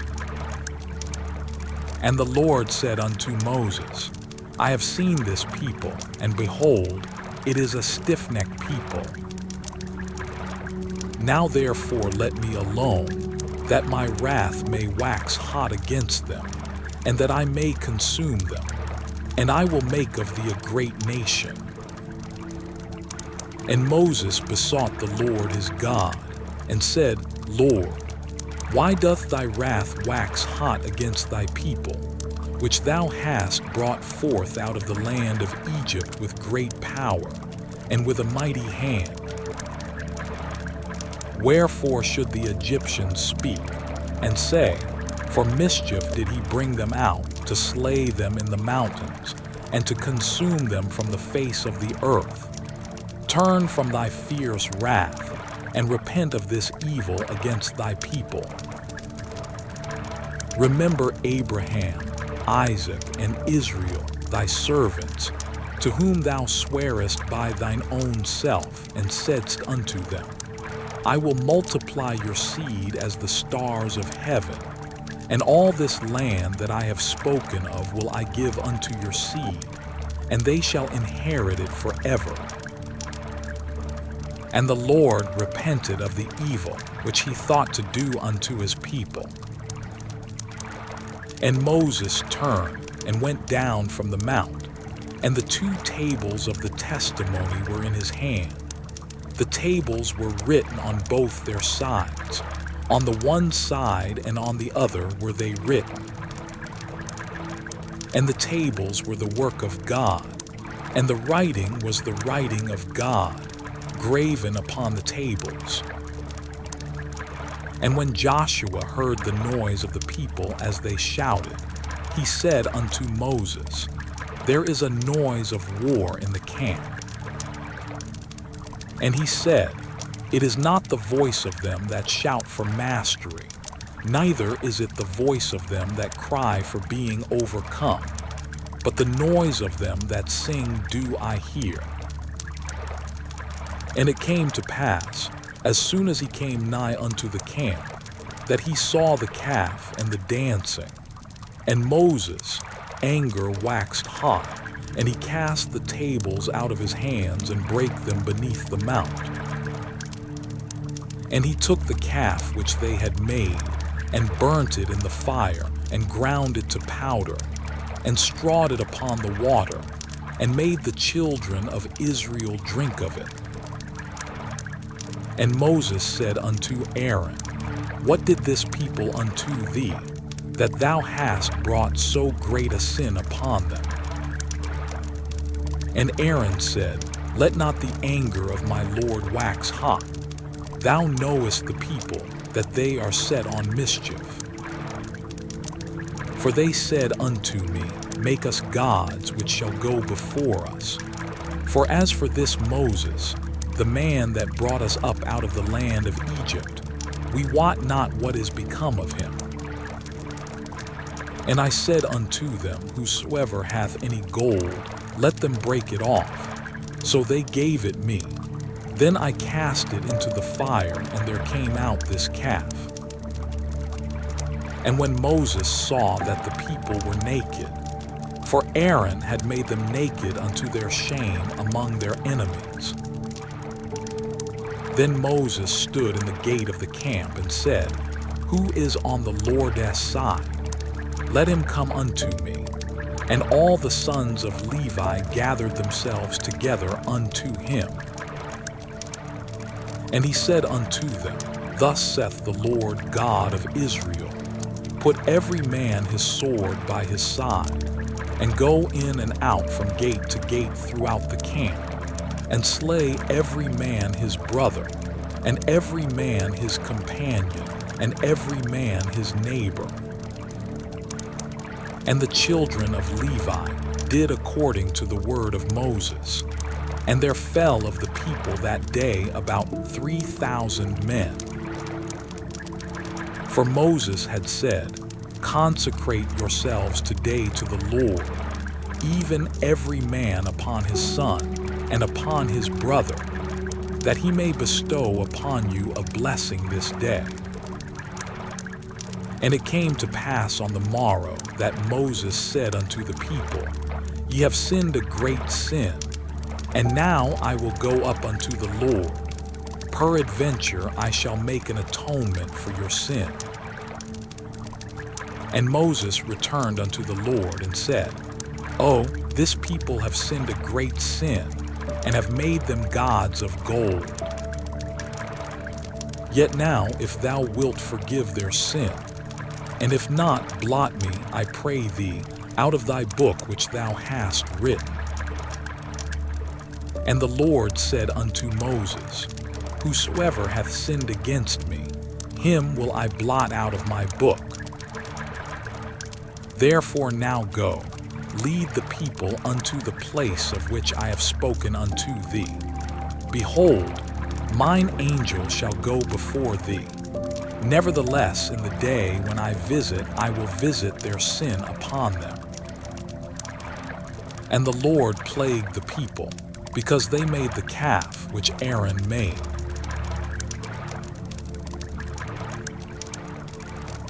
And the Lord said unto Moses, Depart and go up hence, thou and the people which thou hast brought up out of the land of Egypt, unto the land which I swear unto Abraham, to Isaac, and to Jacob, saying, Unto thy seed will I give it. And I will send an angel before thee, And I will drive out the Canaanite, the Amorite, and the Hittite, and the Perizzite, the Hivite, and the Jebusite, unto a land flowing with milk and honey. For I will not go up in the midst of thee, for thou art a stiff-necked people, lest I consume thee in the way. And when the people heard these evil tidings, they mourned, and no man did put on him his ornaments. For the Lord had said unto Moses, Say unto the children of Israel, Ye are a stiff-necked people. I will come up into the midst of thee in a moment, and consume thee. Therefore now put off thy ornaments from thee, that I may know what to do unto thee. And the children of Israel stripped themselves of their ornaments by the Mount Horeb. And Moses took the tabernacle and pitched it without the camp, afar off from the camp, and called it the tabernacle of the congregation. And it came to pass that every one which sought the Lord went out unto the tabernacle of the congregation, which was without the camp. And it came to pass, when Moses went out unto the tabernacle, that all the people rose up, and stood every man at his tent door, and looked after Moses, until he was gone into the tabernacle. And it came to pass, as Moses entered into the tabernacle, the cloudy pillar descended, and stood at the door of the tabernacle, and the Lord talked with Moses. And all the people saw the cloudy pillar stand at the tabernacle door. And all the people rose up and worshipped, every man in his tent door. And the Lord spake unto Moses face to face, as a man speaketh unto his friend. And he turned again into the camp. But his servant Joshua, the son of Nun, a young man, departed not out of the tabernacle.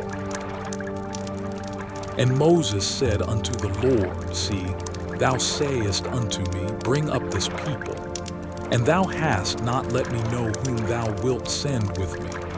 Yet thou hast said, I know thee by name, and thou hast also found grace in my sight.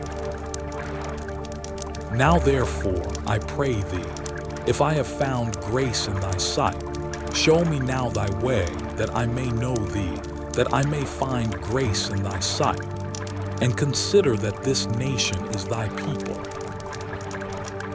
And he said, My presence shall go with thee, and I will give thee rest. And he said unto him, If thy presence go not with me, carry us not up hence. For wherein shall it be known here that I and thy people have found grace in thy sight? Is it not in that thou goest with us? So shall we be separated, I and thy people, from all the people that are upon the face of the earth. And the Lord said unto Moses, I will do this thing also that thou hast spoken, for thou hast found grace in my sight, and I know thee by name. And he said, I beseech thee, show me thy glory.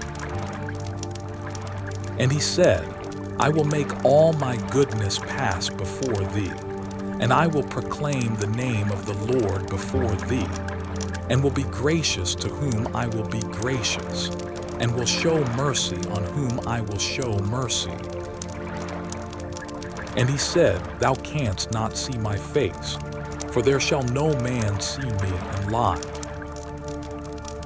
And the Lord said, Behold, there is a place by me, and thou shalt stand upon a rock. And it shall come to pass, while my glory passeth by, that I will put thee in a cleft of the rock, and will cover thee with my hand while I pass by. And I will take away mine hand, and thou shalt see my back parts, but my face shall not be seen.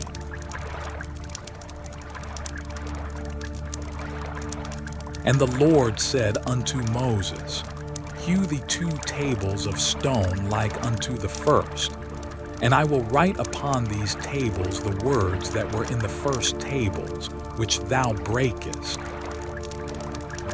And be ready in the morning, and come up in the morning unto Mount Sinai, and present thyself there to me in the top of the mount. And no man shall come up with thee, neither let any man be seen throughout all the mount, neither let the flocks nor herds feed before that mount. And he hewed 2 tables of stone like unto the first.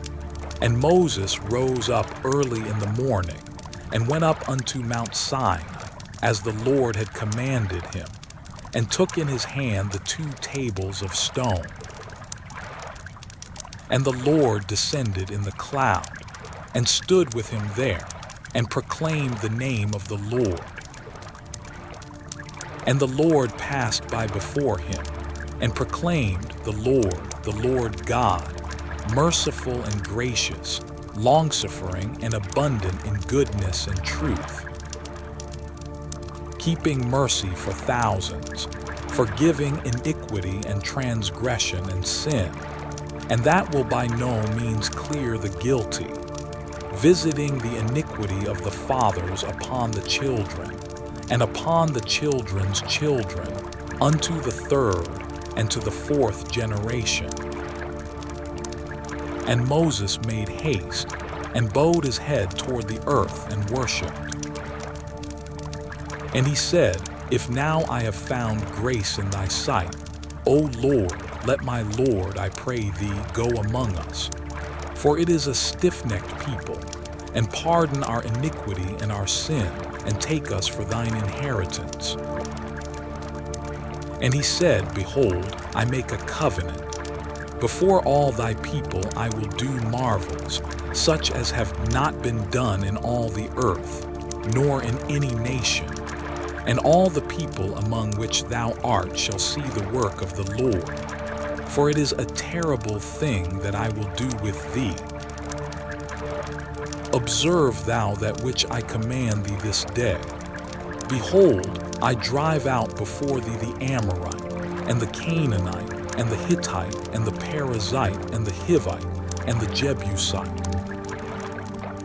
Take heed to thyself, lest thou make a covenant with the inhabitants of the land whither thou goest, lest it be for a snare in the midst of thee.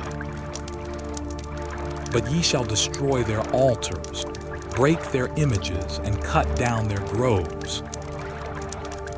For thou shalt worship no other God, for the Lord, whose name is jealous, is a jealous God.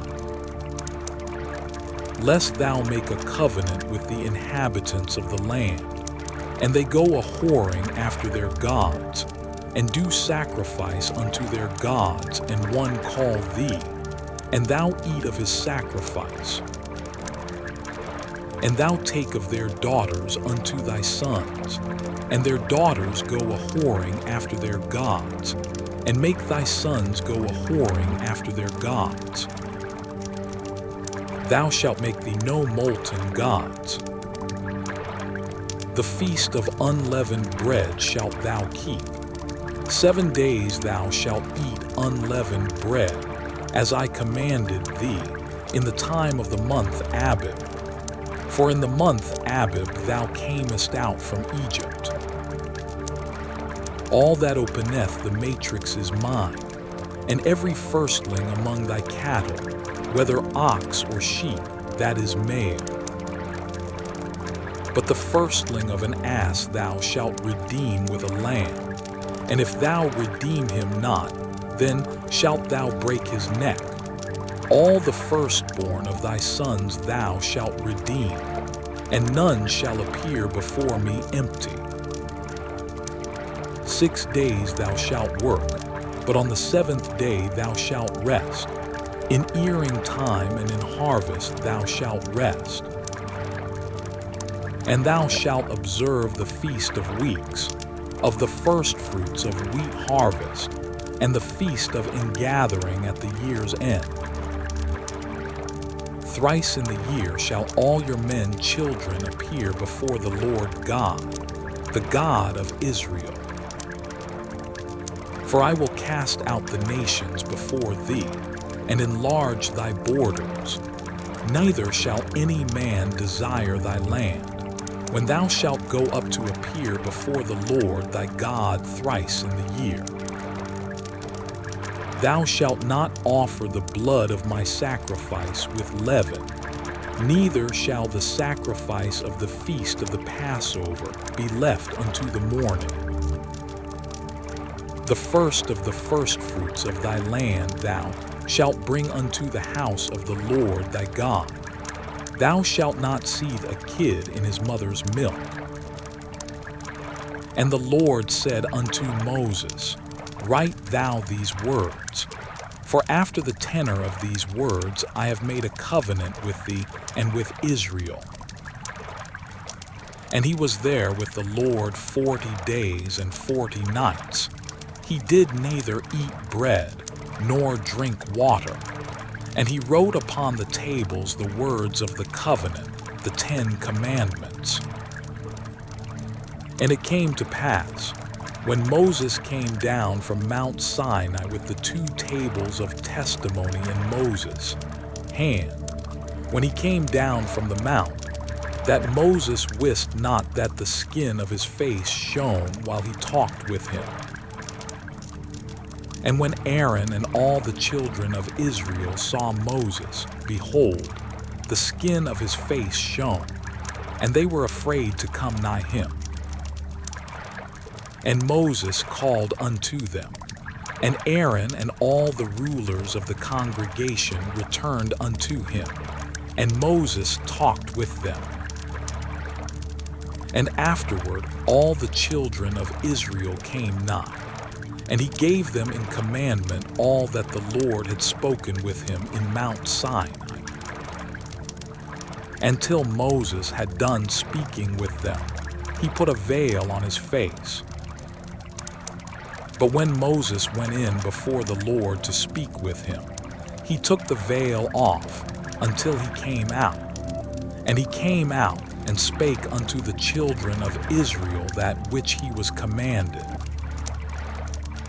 And the children of Israel saw the face of Moses, that the skin of Moses' face shone. And Moses put the veil upon his face again, until he went in to speak with him.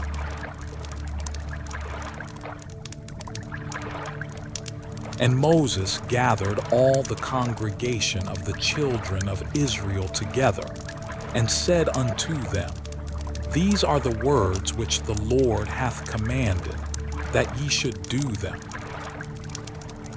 6 days shall work be done, but on the 7th day there shall be to you an holy day, a Sabbath of rest to the Lord. Whosoever doeth work therein shall be put to death. Ye shall kindle no fire throughout your habitations upon the Sabbath day. And Moses spake unto all the congregation of the children of Israel, saying, This is the thing which the Lord commanded, saying, Take ye from among you an offering unto the Lord. Whosoever is of a willing heart, let him bring it, an offering of the Lord, gold and silver and brass, and blue and purple and scarlet, and fine linen and goat's hair, and ram's skins dyed red, and badger skins and shittim wood, and oil for the light, and spices for anointing oil, and for the sweet incense, and onyx stones and stones to be set for the ephod, and for the breastplate. And every wise-hearted among you shall come, and make all that the Lord hath commanded. The tabernacle, his tent and his covering, his tacks and his boards, his bars, his pillars and his sockets, the ark and the staves thereof, with the mercy seat, and the veil of the covering, the table and his staves, and all his vessels, and the showbread. The candlestick also for the light, and his furniture, and his lamps, with the oil for the light, and the incense altar, and his staves, and the anointing oil, and the sweet incense, and the hanging for the door at the entering in of the tabernacle, the altar of burnt offering with his brace and grate, his staves and all his vessels, the laver and his foot, the hangings of the court, his pillars and their sockets, and the hanging for the door of the court, the pins of the tabernacle, and the pins of the court and their cords, the cloths of service, to do service in the holy place, the holy garments for Aaron the priest, and the garments of his sons, to minister in the priest's office, and all the congregation of the children of Israel departed from the presence of Moses. And they came, every one whose heart stirred him up, and every one whom his spirit made willing, and they brought the Lordess offering to the work of the tabernacle of the congregation, and for all his service, and for the holy garments. And they came, both men and women, as many as were willing-hearted, and brought bracelets, and earrings, and rings, and tablets, all jewels of gold. And every man that offered an offering of gold unto the Lord. And every man with whom was found blue, and purple, and scarlet, and fine linen, and goats' hair, and red skins of rams and badger skins brought them. Every one that did offer an offering of silver and brass brought the Lordess offering. And every man with whom was found shittim wood for any work of the service brought it. And all the women that were wise-hearted did spin with their hands, and brought that which they had spun, both of blue, and of purple, and of scarlet, and of fine linen. And all the women whose heart stirred them up in wisdom spun goats' hair. And the rulers brought onyx stones, and stones to be set for the ephod, and for the breastplate, and spice and oil for the light, and for the anointing oil, and for the sweet incense.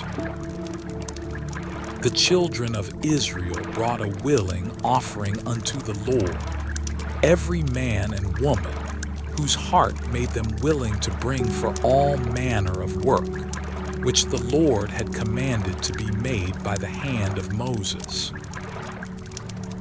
And Moses said unto the children of Israel, See, the Lord hath called by name Bezaleel the son of Uri, the son of Hur, of the tribe of Judah.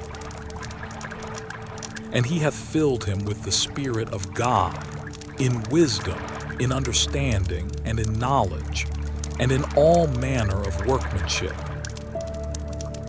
and to devise curious works, to work in gold, and in silver, and in brass, and in the cutting of stones, to set them, and in carving of wood, to make any manner of cunning work. And he hath put in his heart that he may teach, both he and Aholiab, the son of Ahisamach, of the tribe of Dan.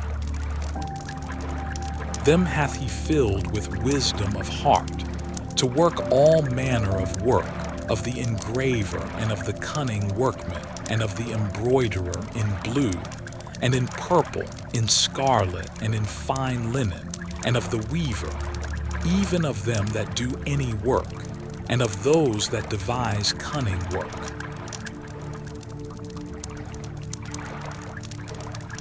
Then wrought Bezaleel and Aholiab, and every wise-hearted man, in whom the Lord put wisdom and understanding to know how to work all manner of work for the service of the sanctuary, according to all that the Lord had commanded.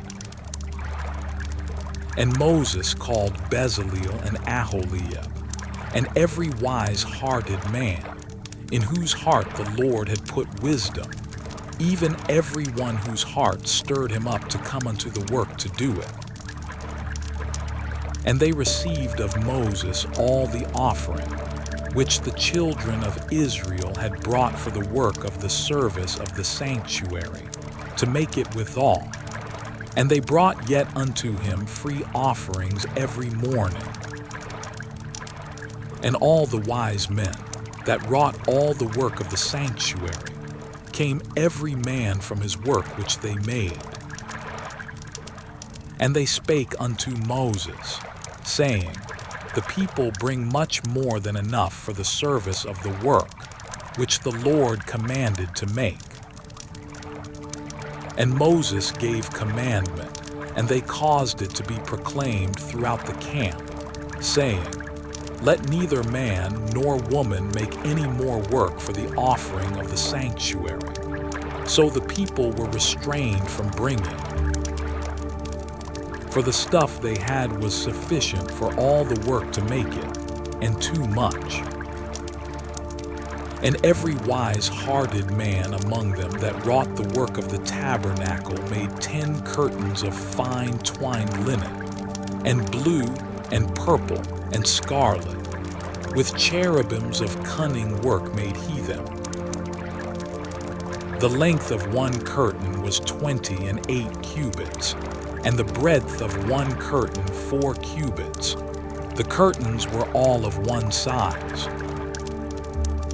And he coupled the 5 curtains one unto another, and the other 5 curtains he coupled one unto another.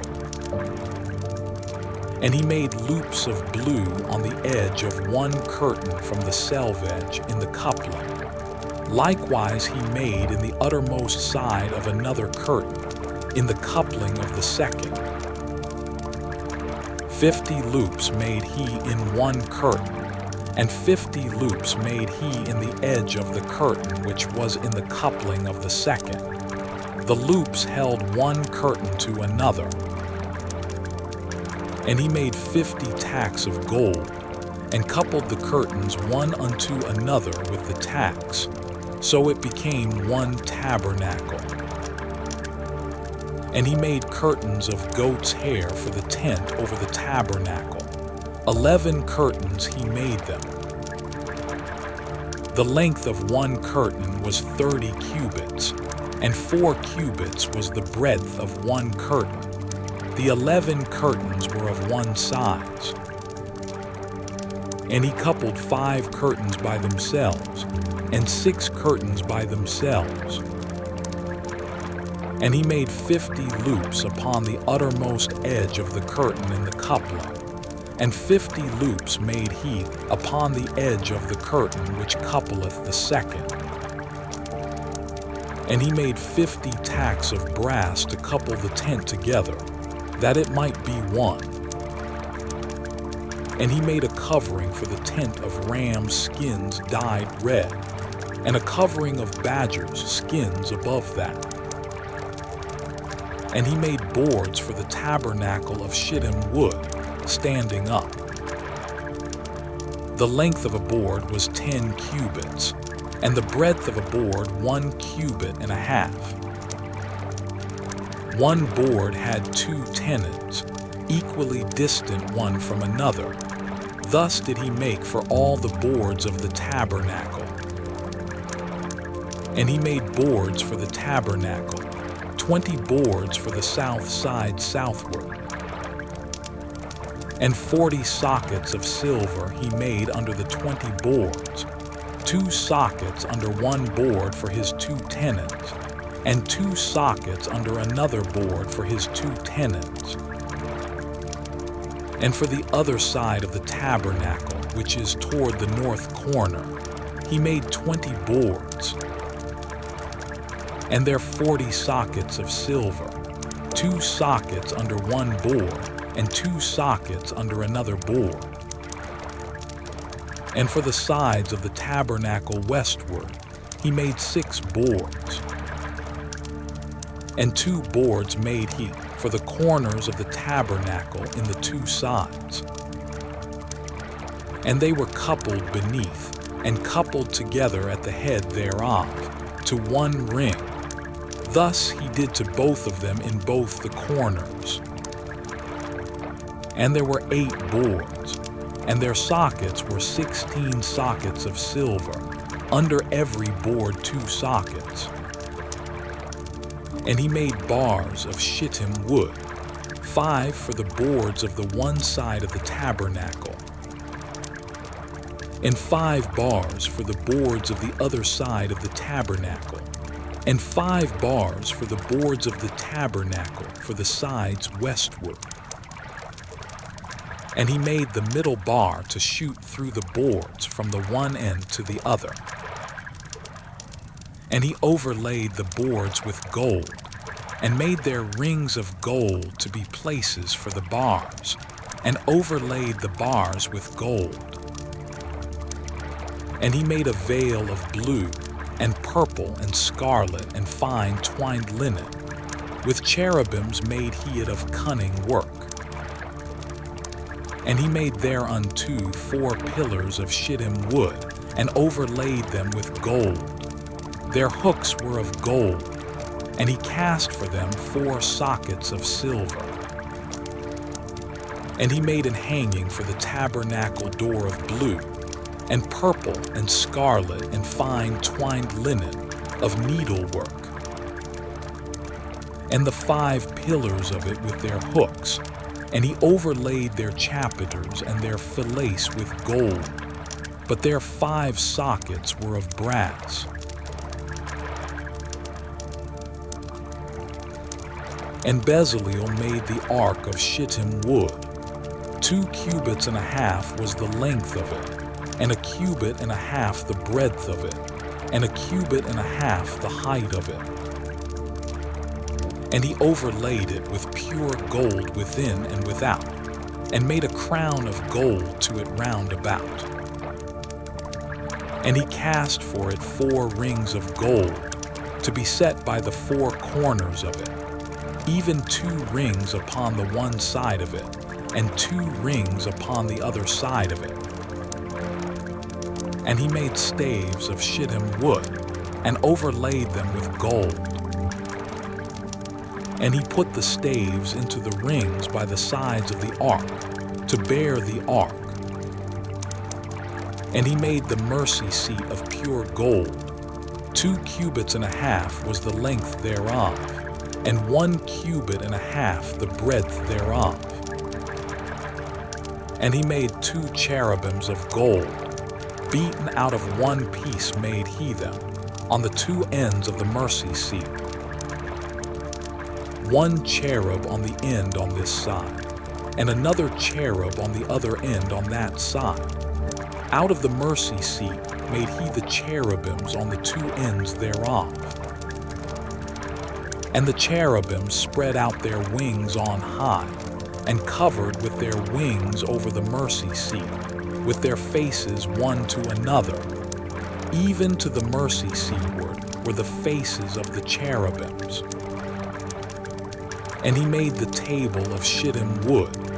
2 cubits was the length thereof, and 1 cubit the breadth thereof, and 1 cubit and a half the height thereof. And he overlaid it with pure gold, and made thereunto a crown of gold round about. Also he made thereunto a border of an handbreadth round about, and made a crown of gold for the border thereof round about. And he cast for it 4 rings of gold, and put the rings upon the 4 corners that were in the 4 feet thereof. Over against the border were the rings, the places for the staves to bear the table. And he made the staves of shittim wood, and overlaid them with gold, to bear the table. And he made the vessels which were upon the table, his dishes, and his spoons, and his bowls, and his covers to cover withal of pure gold. And he made the candlestick of pure gold. Of beaten work made he the candlestick, his shaft and his branch, his bowls, his knops, and his flowers were of the same. And 6 branches going out of the sides thereof, 3 branches of the candlestick out of the one side thereof, and 3 branches of the candlestick out of the other side thereof. 3 bowls made after the fashion of almonds in one branch, a knop and a flower, and 3 bowls made like almonds in another branch, a knop and a flower. So throughout the 6 branches going out of the candlestick. And in the candlestick were 4 bowls made like almonds, his knops and his flowers. And a knop under 2 branches of the same, and a knop under 2 branches of the same, and a knop under 2 branches of the same, according to the 6 branches going out of it. Their knops and their branches were of the same. All of it was one beaten work of pure gold. And he made his 7 lamps, and his snuffers and his snuff dishes of pure gold. Of a talent of pure gold made he it, and all the vessels thereof. And he made the incense altar of shittim wood. The length of it was a cubit, and the breadth of it a cubit. It was 4 square, and 2 cubits was the height of it. The horns thereof were of the same. And he overlaid it with pure gold, both the top of it, and the sides thereof round about, and the horns of it. Also he made unto it a crown of gold round about. And he made 2 rings of gold for it under the crown thereof, by the 2 corners of it, upon the 2 sides thereof, to be places for the staves to bear it withal. And he made the staves of shittim wood, and overlaid them with gold. And he made the holy anointing oil, and the pure incense of sweet spices, according to the work of the apothecary.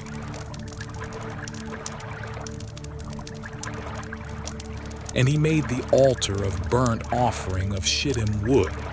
5 cubits was the length thereof, and 5 cubits the breadth thereof. It was 4 square, and 3 cubits the height thereof. And he made the horns thereof on the 4 corners of it. The horns thereof were of the same, and he overlaid it with brass. And he made all the vessels of the altar, the pots, and the shovels, and the basins, and the flesh hooks, and the fire pans. All the vessels thereof made he of brass. And he made for the altar a brazen grate of network under the compass, thereof beneath unto the midst of it. And he cast 4 rings for the 4 ends of the grate of brass, to be places for the staves. And he made the staves of shittim wood, and overlaid them with brass. And he put the staves into the rings on the sides of the altar, to bear it withal. He made the altar hollow with boards. And he made the laver of brass, and the foot of it of brass, of the looking glasses of the women assembling, which assembled at the door of the tabernacle of the congregation. And he made the court. On the south side southward the hangings of the court were of fine twined linen, 100 cubits. Their pillars were 20, and their brazen sockets 20. The hooks of the pillars and their fillets were of silver. And for the north side the hangings were 100 cubits. Their pillars were 20, and their sockets of brass 20. The hooks of the pillars and their fillets of silver. And for the west side were hangings of 50 cubits, their pillars 10, and their sockets 10, the hooks of the pillars and their fillets of silver. And for the east side eastward 50 cubits. The hangings of the one side of the gate were 15 cubits, their pillars 3, and their sockets 3. And for the other side of the court gate on this hand and that hand were hangings of 15 cubits, their pillars 3, and their sockets 3. All the hangings of the court round about were of fine twined linen, and the sockets for the pillars were of brass, the hooks of the pillars and their fillets of silver, and the overlaying of their chapiters of silver, and all the pillars of the court were filleted with silver. And the hanging for the gate of the court was needlework, of blue and purple and scarlet and fine twined linen, and 20 cubits was the length, and the height in the breadth was 5 cubits, answerable to the hangings of the court. And their pillars were 4, and their sockets of brass 4, their hooks of silver, and the overlaying of their chapiters and their fillets of silver. And all the pins of the tabernacle and of the court round about were of brass. This is the sum of the tabernacle, even of the tabernacle of testimony, as it was counted, according to the commandment of Moses, for the service of the Levites by the hand of Ithamar, son to Aaron the priest. And Bezaleel the son of Uri, the son of Hur, of the tribe of Judah, made all that the Lord commanded Moses. And with him was Aholiab, son of Ahisamach of the tribe of Dan, an engraver and a cunning workman and an embroiderer in blue, and in purple, and in scarlet and fine linen. All the gold that was occupied for the work in all the work of the holy place, even the gold of the offering, was 29 talents, and 730 shekels, after the shekel of the sanctuary. And the silver of them that were numbered of the congregation was 100 talents, and 1,760 shekels, after the shekel of the sanctuary. A bekah for every man, that is, half a shekel, after the shekel of the sanctuary, for every one that went to be numbered, from 20 years old and upward, for 600,000 and 3,550 men. And of the 100 talents of silver were cast the sockets of the sanctuary, and the sockets of the veil, and 100 sockets of the 100 talents, a talent for a socket. And of the 1,775 shekels, he made hooks for the pillars, and overlaid their chapiters and filleted them. And the brass of the offering was 70 talents, and 2,400 shekels. And therewith he made the sockets to the door of the tabernacle of the congregation, and the brazen altar, and the brazen grate for it, and all the vessels of the altar, and the sockets of the court round about, and the sockets of the court gate, and all the pins of the tabernacle, and all the pins of the court round about.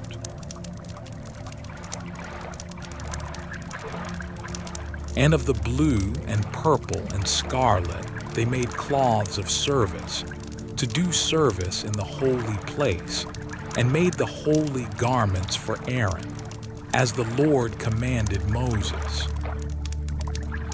And he made the ephod of gold, blue and purple and scarlet, and fine twined linen. And they did beat the gold into thin plates and cut it into wires, to work it in the blue and in the purple and in the scarlet and in the fine linen with cunning work. They made shoulder pieces for it to couple it together. By the two edges was it coupled together. And the curious girdle of his ephod that was upon it was of the same, according to the work thereof, of gold, blue, and purple, and scarlet, and fine twined linen, as the Lord commanded Moses. And they wrought onyx stones enclosed in ouches of gold, graven, as signets are graven, with the names of the children of Israel. And he put them on the shoulders of the ephod, that they should be stones for a memorial to the children of Israel, as the Lord commanded Moses. And he made the breastplate of cunning work, like the work of the ephod, of gold, blue, and purple, and scarlet, and fine twined linen. It was foursquare. They made the breastplate double. A span was the length thereof, and a span the breadth thereof, being doubled. And they set in it 4 rows of stones. The first row was a sardius, a topaz, and a carbuncle. This was the first row. And the second row an emerald, a sapphire, and a diamond. And the third row a ligure, an agate, and an amethyst. And the fourth row a beryl, an onyx, and a jasper. They were enclosed in ouches of gold in their enclosings. And the stones were according to the names of the children of Israel, 12, according to their names, like the engravings of a signet, every one with his name, according to the 12 tribes. And they made upon the breastplate chains at the ends, of wreathen work of pure gold. And they made 2 ouches of gold, and 2 gold rings, and put the 2 rings in the 2 ends of the breastplate. And they put the 2 wreathen chains of gold in the 2 rings on the ends of the breastplate. And the 2 ends of the 2 wreathen chains they fastened in the 2 ouches, and put them on the shoulder pieces of the ephod before it. And they made 2 rings of gold, and put them on the 2 ends of the breastplate, upon the border of it, which was on the side of the ephod inward. And they made 2 other golden rings, and put them on the 2 sides of the ephod underneath, toward the forepart of it, over against the other coupling thereof, above the curious girdle of the ephod. And they did bind the breastplate by his rings unto the rings of the ephod with a lace of blue, that it might be above the curious girdle of the ephod, and that the breastplate might not be loosed from the ephod, as the Lord commanded Moses. And he made the robe of the ephod of woven work, all of blue. And there was an hole in the midst of the robe, as the hole of an habergeon, with a band round about the hole, that it should not rend. And they made upon the hems of the robe pomegranates of blue, and purple, and scarlet, and twined linen. And they made bells of pure gold, and put the bells between the pomegranates upon the hem of the robe, round about between the pomegranates. A bell and a pomegranate, a bell and a pomegranate, round about the hem of the robe to minister in, as the Lord commanded Moses. And they made coats of fine linen of woven work for Aaron, and for his sons, and a mitre of fine linen, and goodly bonnets of fine linen, and linen breeches of fine twined linen, and a girdle of fine twined linen, and blue and purple and scarlet of needlework, as the Lord commanded Moses. And they made the plate of the holy crown of pure gold, and wrote upon it a writing, like to the engravings of a signet, holiness to the Lord. And they tied unto it a lace of blue, to fasten it on high upon the mitre, as the Lord commanded Moses. Thus was all the work of the tabernacle of the tent of the congregation finished, and the children of Israel did according to all that the Lord commanded Moses, so did they. And they brought the tabernacle unto Moses, the tent, and all his furniture, his tacks, his boards, his bars, and his pillars, and his sockets, and the covering of ram skins dyed red, and the covering of badger skins, and the veil of the covering, the ark of the testimony, and the staves thereof, and the mercy seat, the table and all the vessels thereof, and the showbread,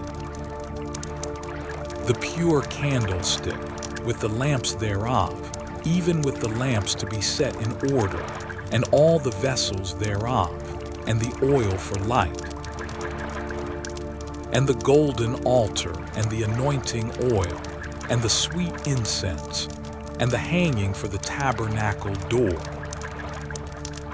the brazen altar, and his grate of brass, his staves, and all his vessels, the laver and his foot, the hangings of the court, his pillars and his sockets, and the hanging for the court gate, his cords and his pins, and all the vessels of the service of the tabernacle, for the tent of the congregation, the cloths of service to do service in the holy place, and the holy garments for Aaron the priest, and his sons, garments, to minister in the priest's office, according to all that the Lord commanded Moses. So the children of Israel made all the work. And Moses did look upon all the work, and behold, they have done it as the Lord had commanded, even so had they done it. And Moses blessed them.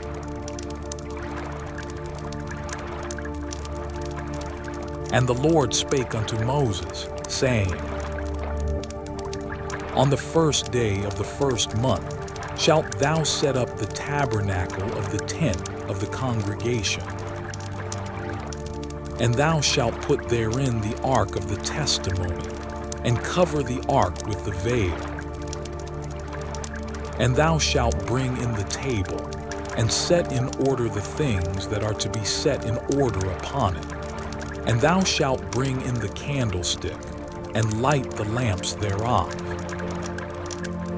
And thou shalt set the altar of gold for the incense before the ark of the testimony, and put the hanging of the door to the tabernacle. And thou shalt set the altar of the burnt offering before the door of the tabernacle of the tent of the congregation. And thou shalt set the laver between the tent of the congregation and the altar, and shalt put water therein. And thou shalt set up the court round about, and hang up the hanging at the court gate. And thou shalt take the anointing oil, and anoint the tabernacle and all that is therein, and shalt hallow it, and all the vessels thereof, and it shall be holy. And thou shalt anoint the altar of the burnt offering, and all his vessels, and sanctify the altar, and it shall be an altar most holy. And thou shalt anoint the laver in his foot, and sanctify it. And thou shalt bring Aaron and his sons unto the door of the tabernacle of the congregation, and wash them with water. And thou shalt put upon Aaron the holy garments, and anoint him, and sanctify him, that he may minister unto me in the priest's office. And thou shalt bring his sons, and clothe them with coats. And thou shalt anoint them, as thou didst anoint their father, that they may minister unto me in the priest's office. For their anointing shall surely be an everlasting priesthood throughout their generations. Thus did Moses, according to all that the Lord commanded him, so did he. And it came to pass in the first month in the second year, on the first day of the month, that the tabernacle was reared up. And Moses reared up the tabernacle, and fastened his sockets, and set up the boards thereof, and put in the bars thereof, and reared up his pillars. And he spread abroad the tent over the tabernacle, and put the covering of the tent above upon it, as the Lord commanded Moses. And he took and put the testimony into the ark, and set the staves on the ark, and put the mercy seat above upon the ark. And he brought the ark into the tabernacle, and set up the veil of the covering, and covered the ark of the testimony, as the Lord commanded Moses. And he put the table in the tent of the congregation, upon the side of the tabernacle northward, without the veil. And he set the bread in order upon it before the Lord, as the Lord had commanded Moses. And he put the candlestick in the tent of the congregation, over against the table, on the side of the tabernacle southward.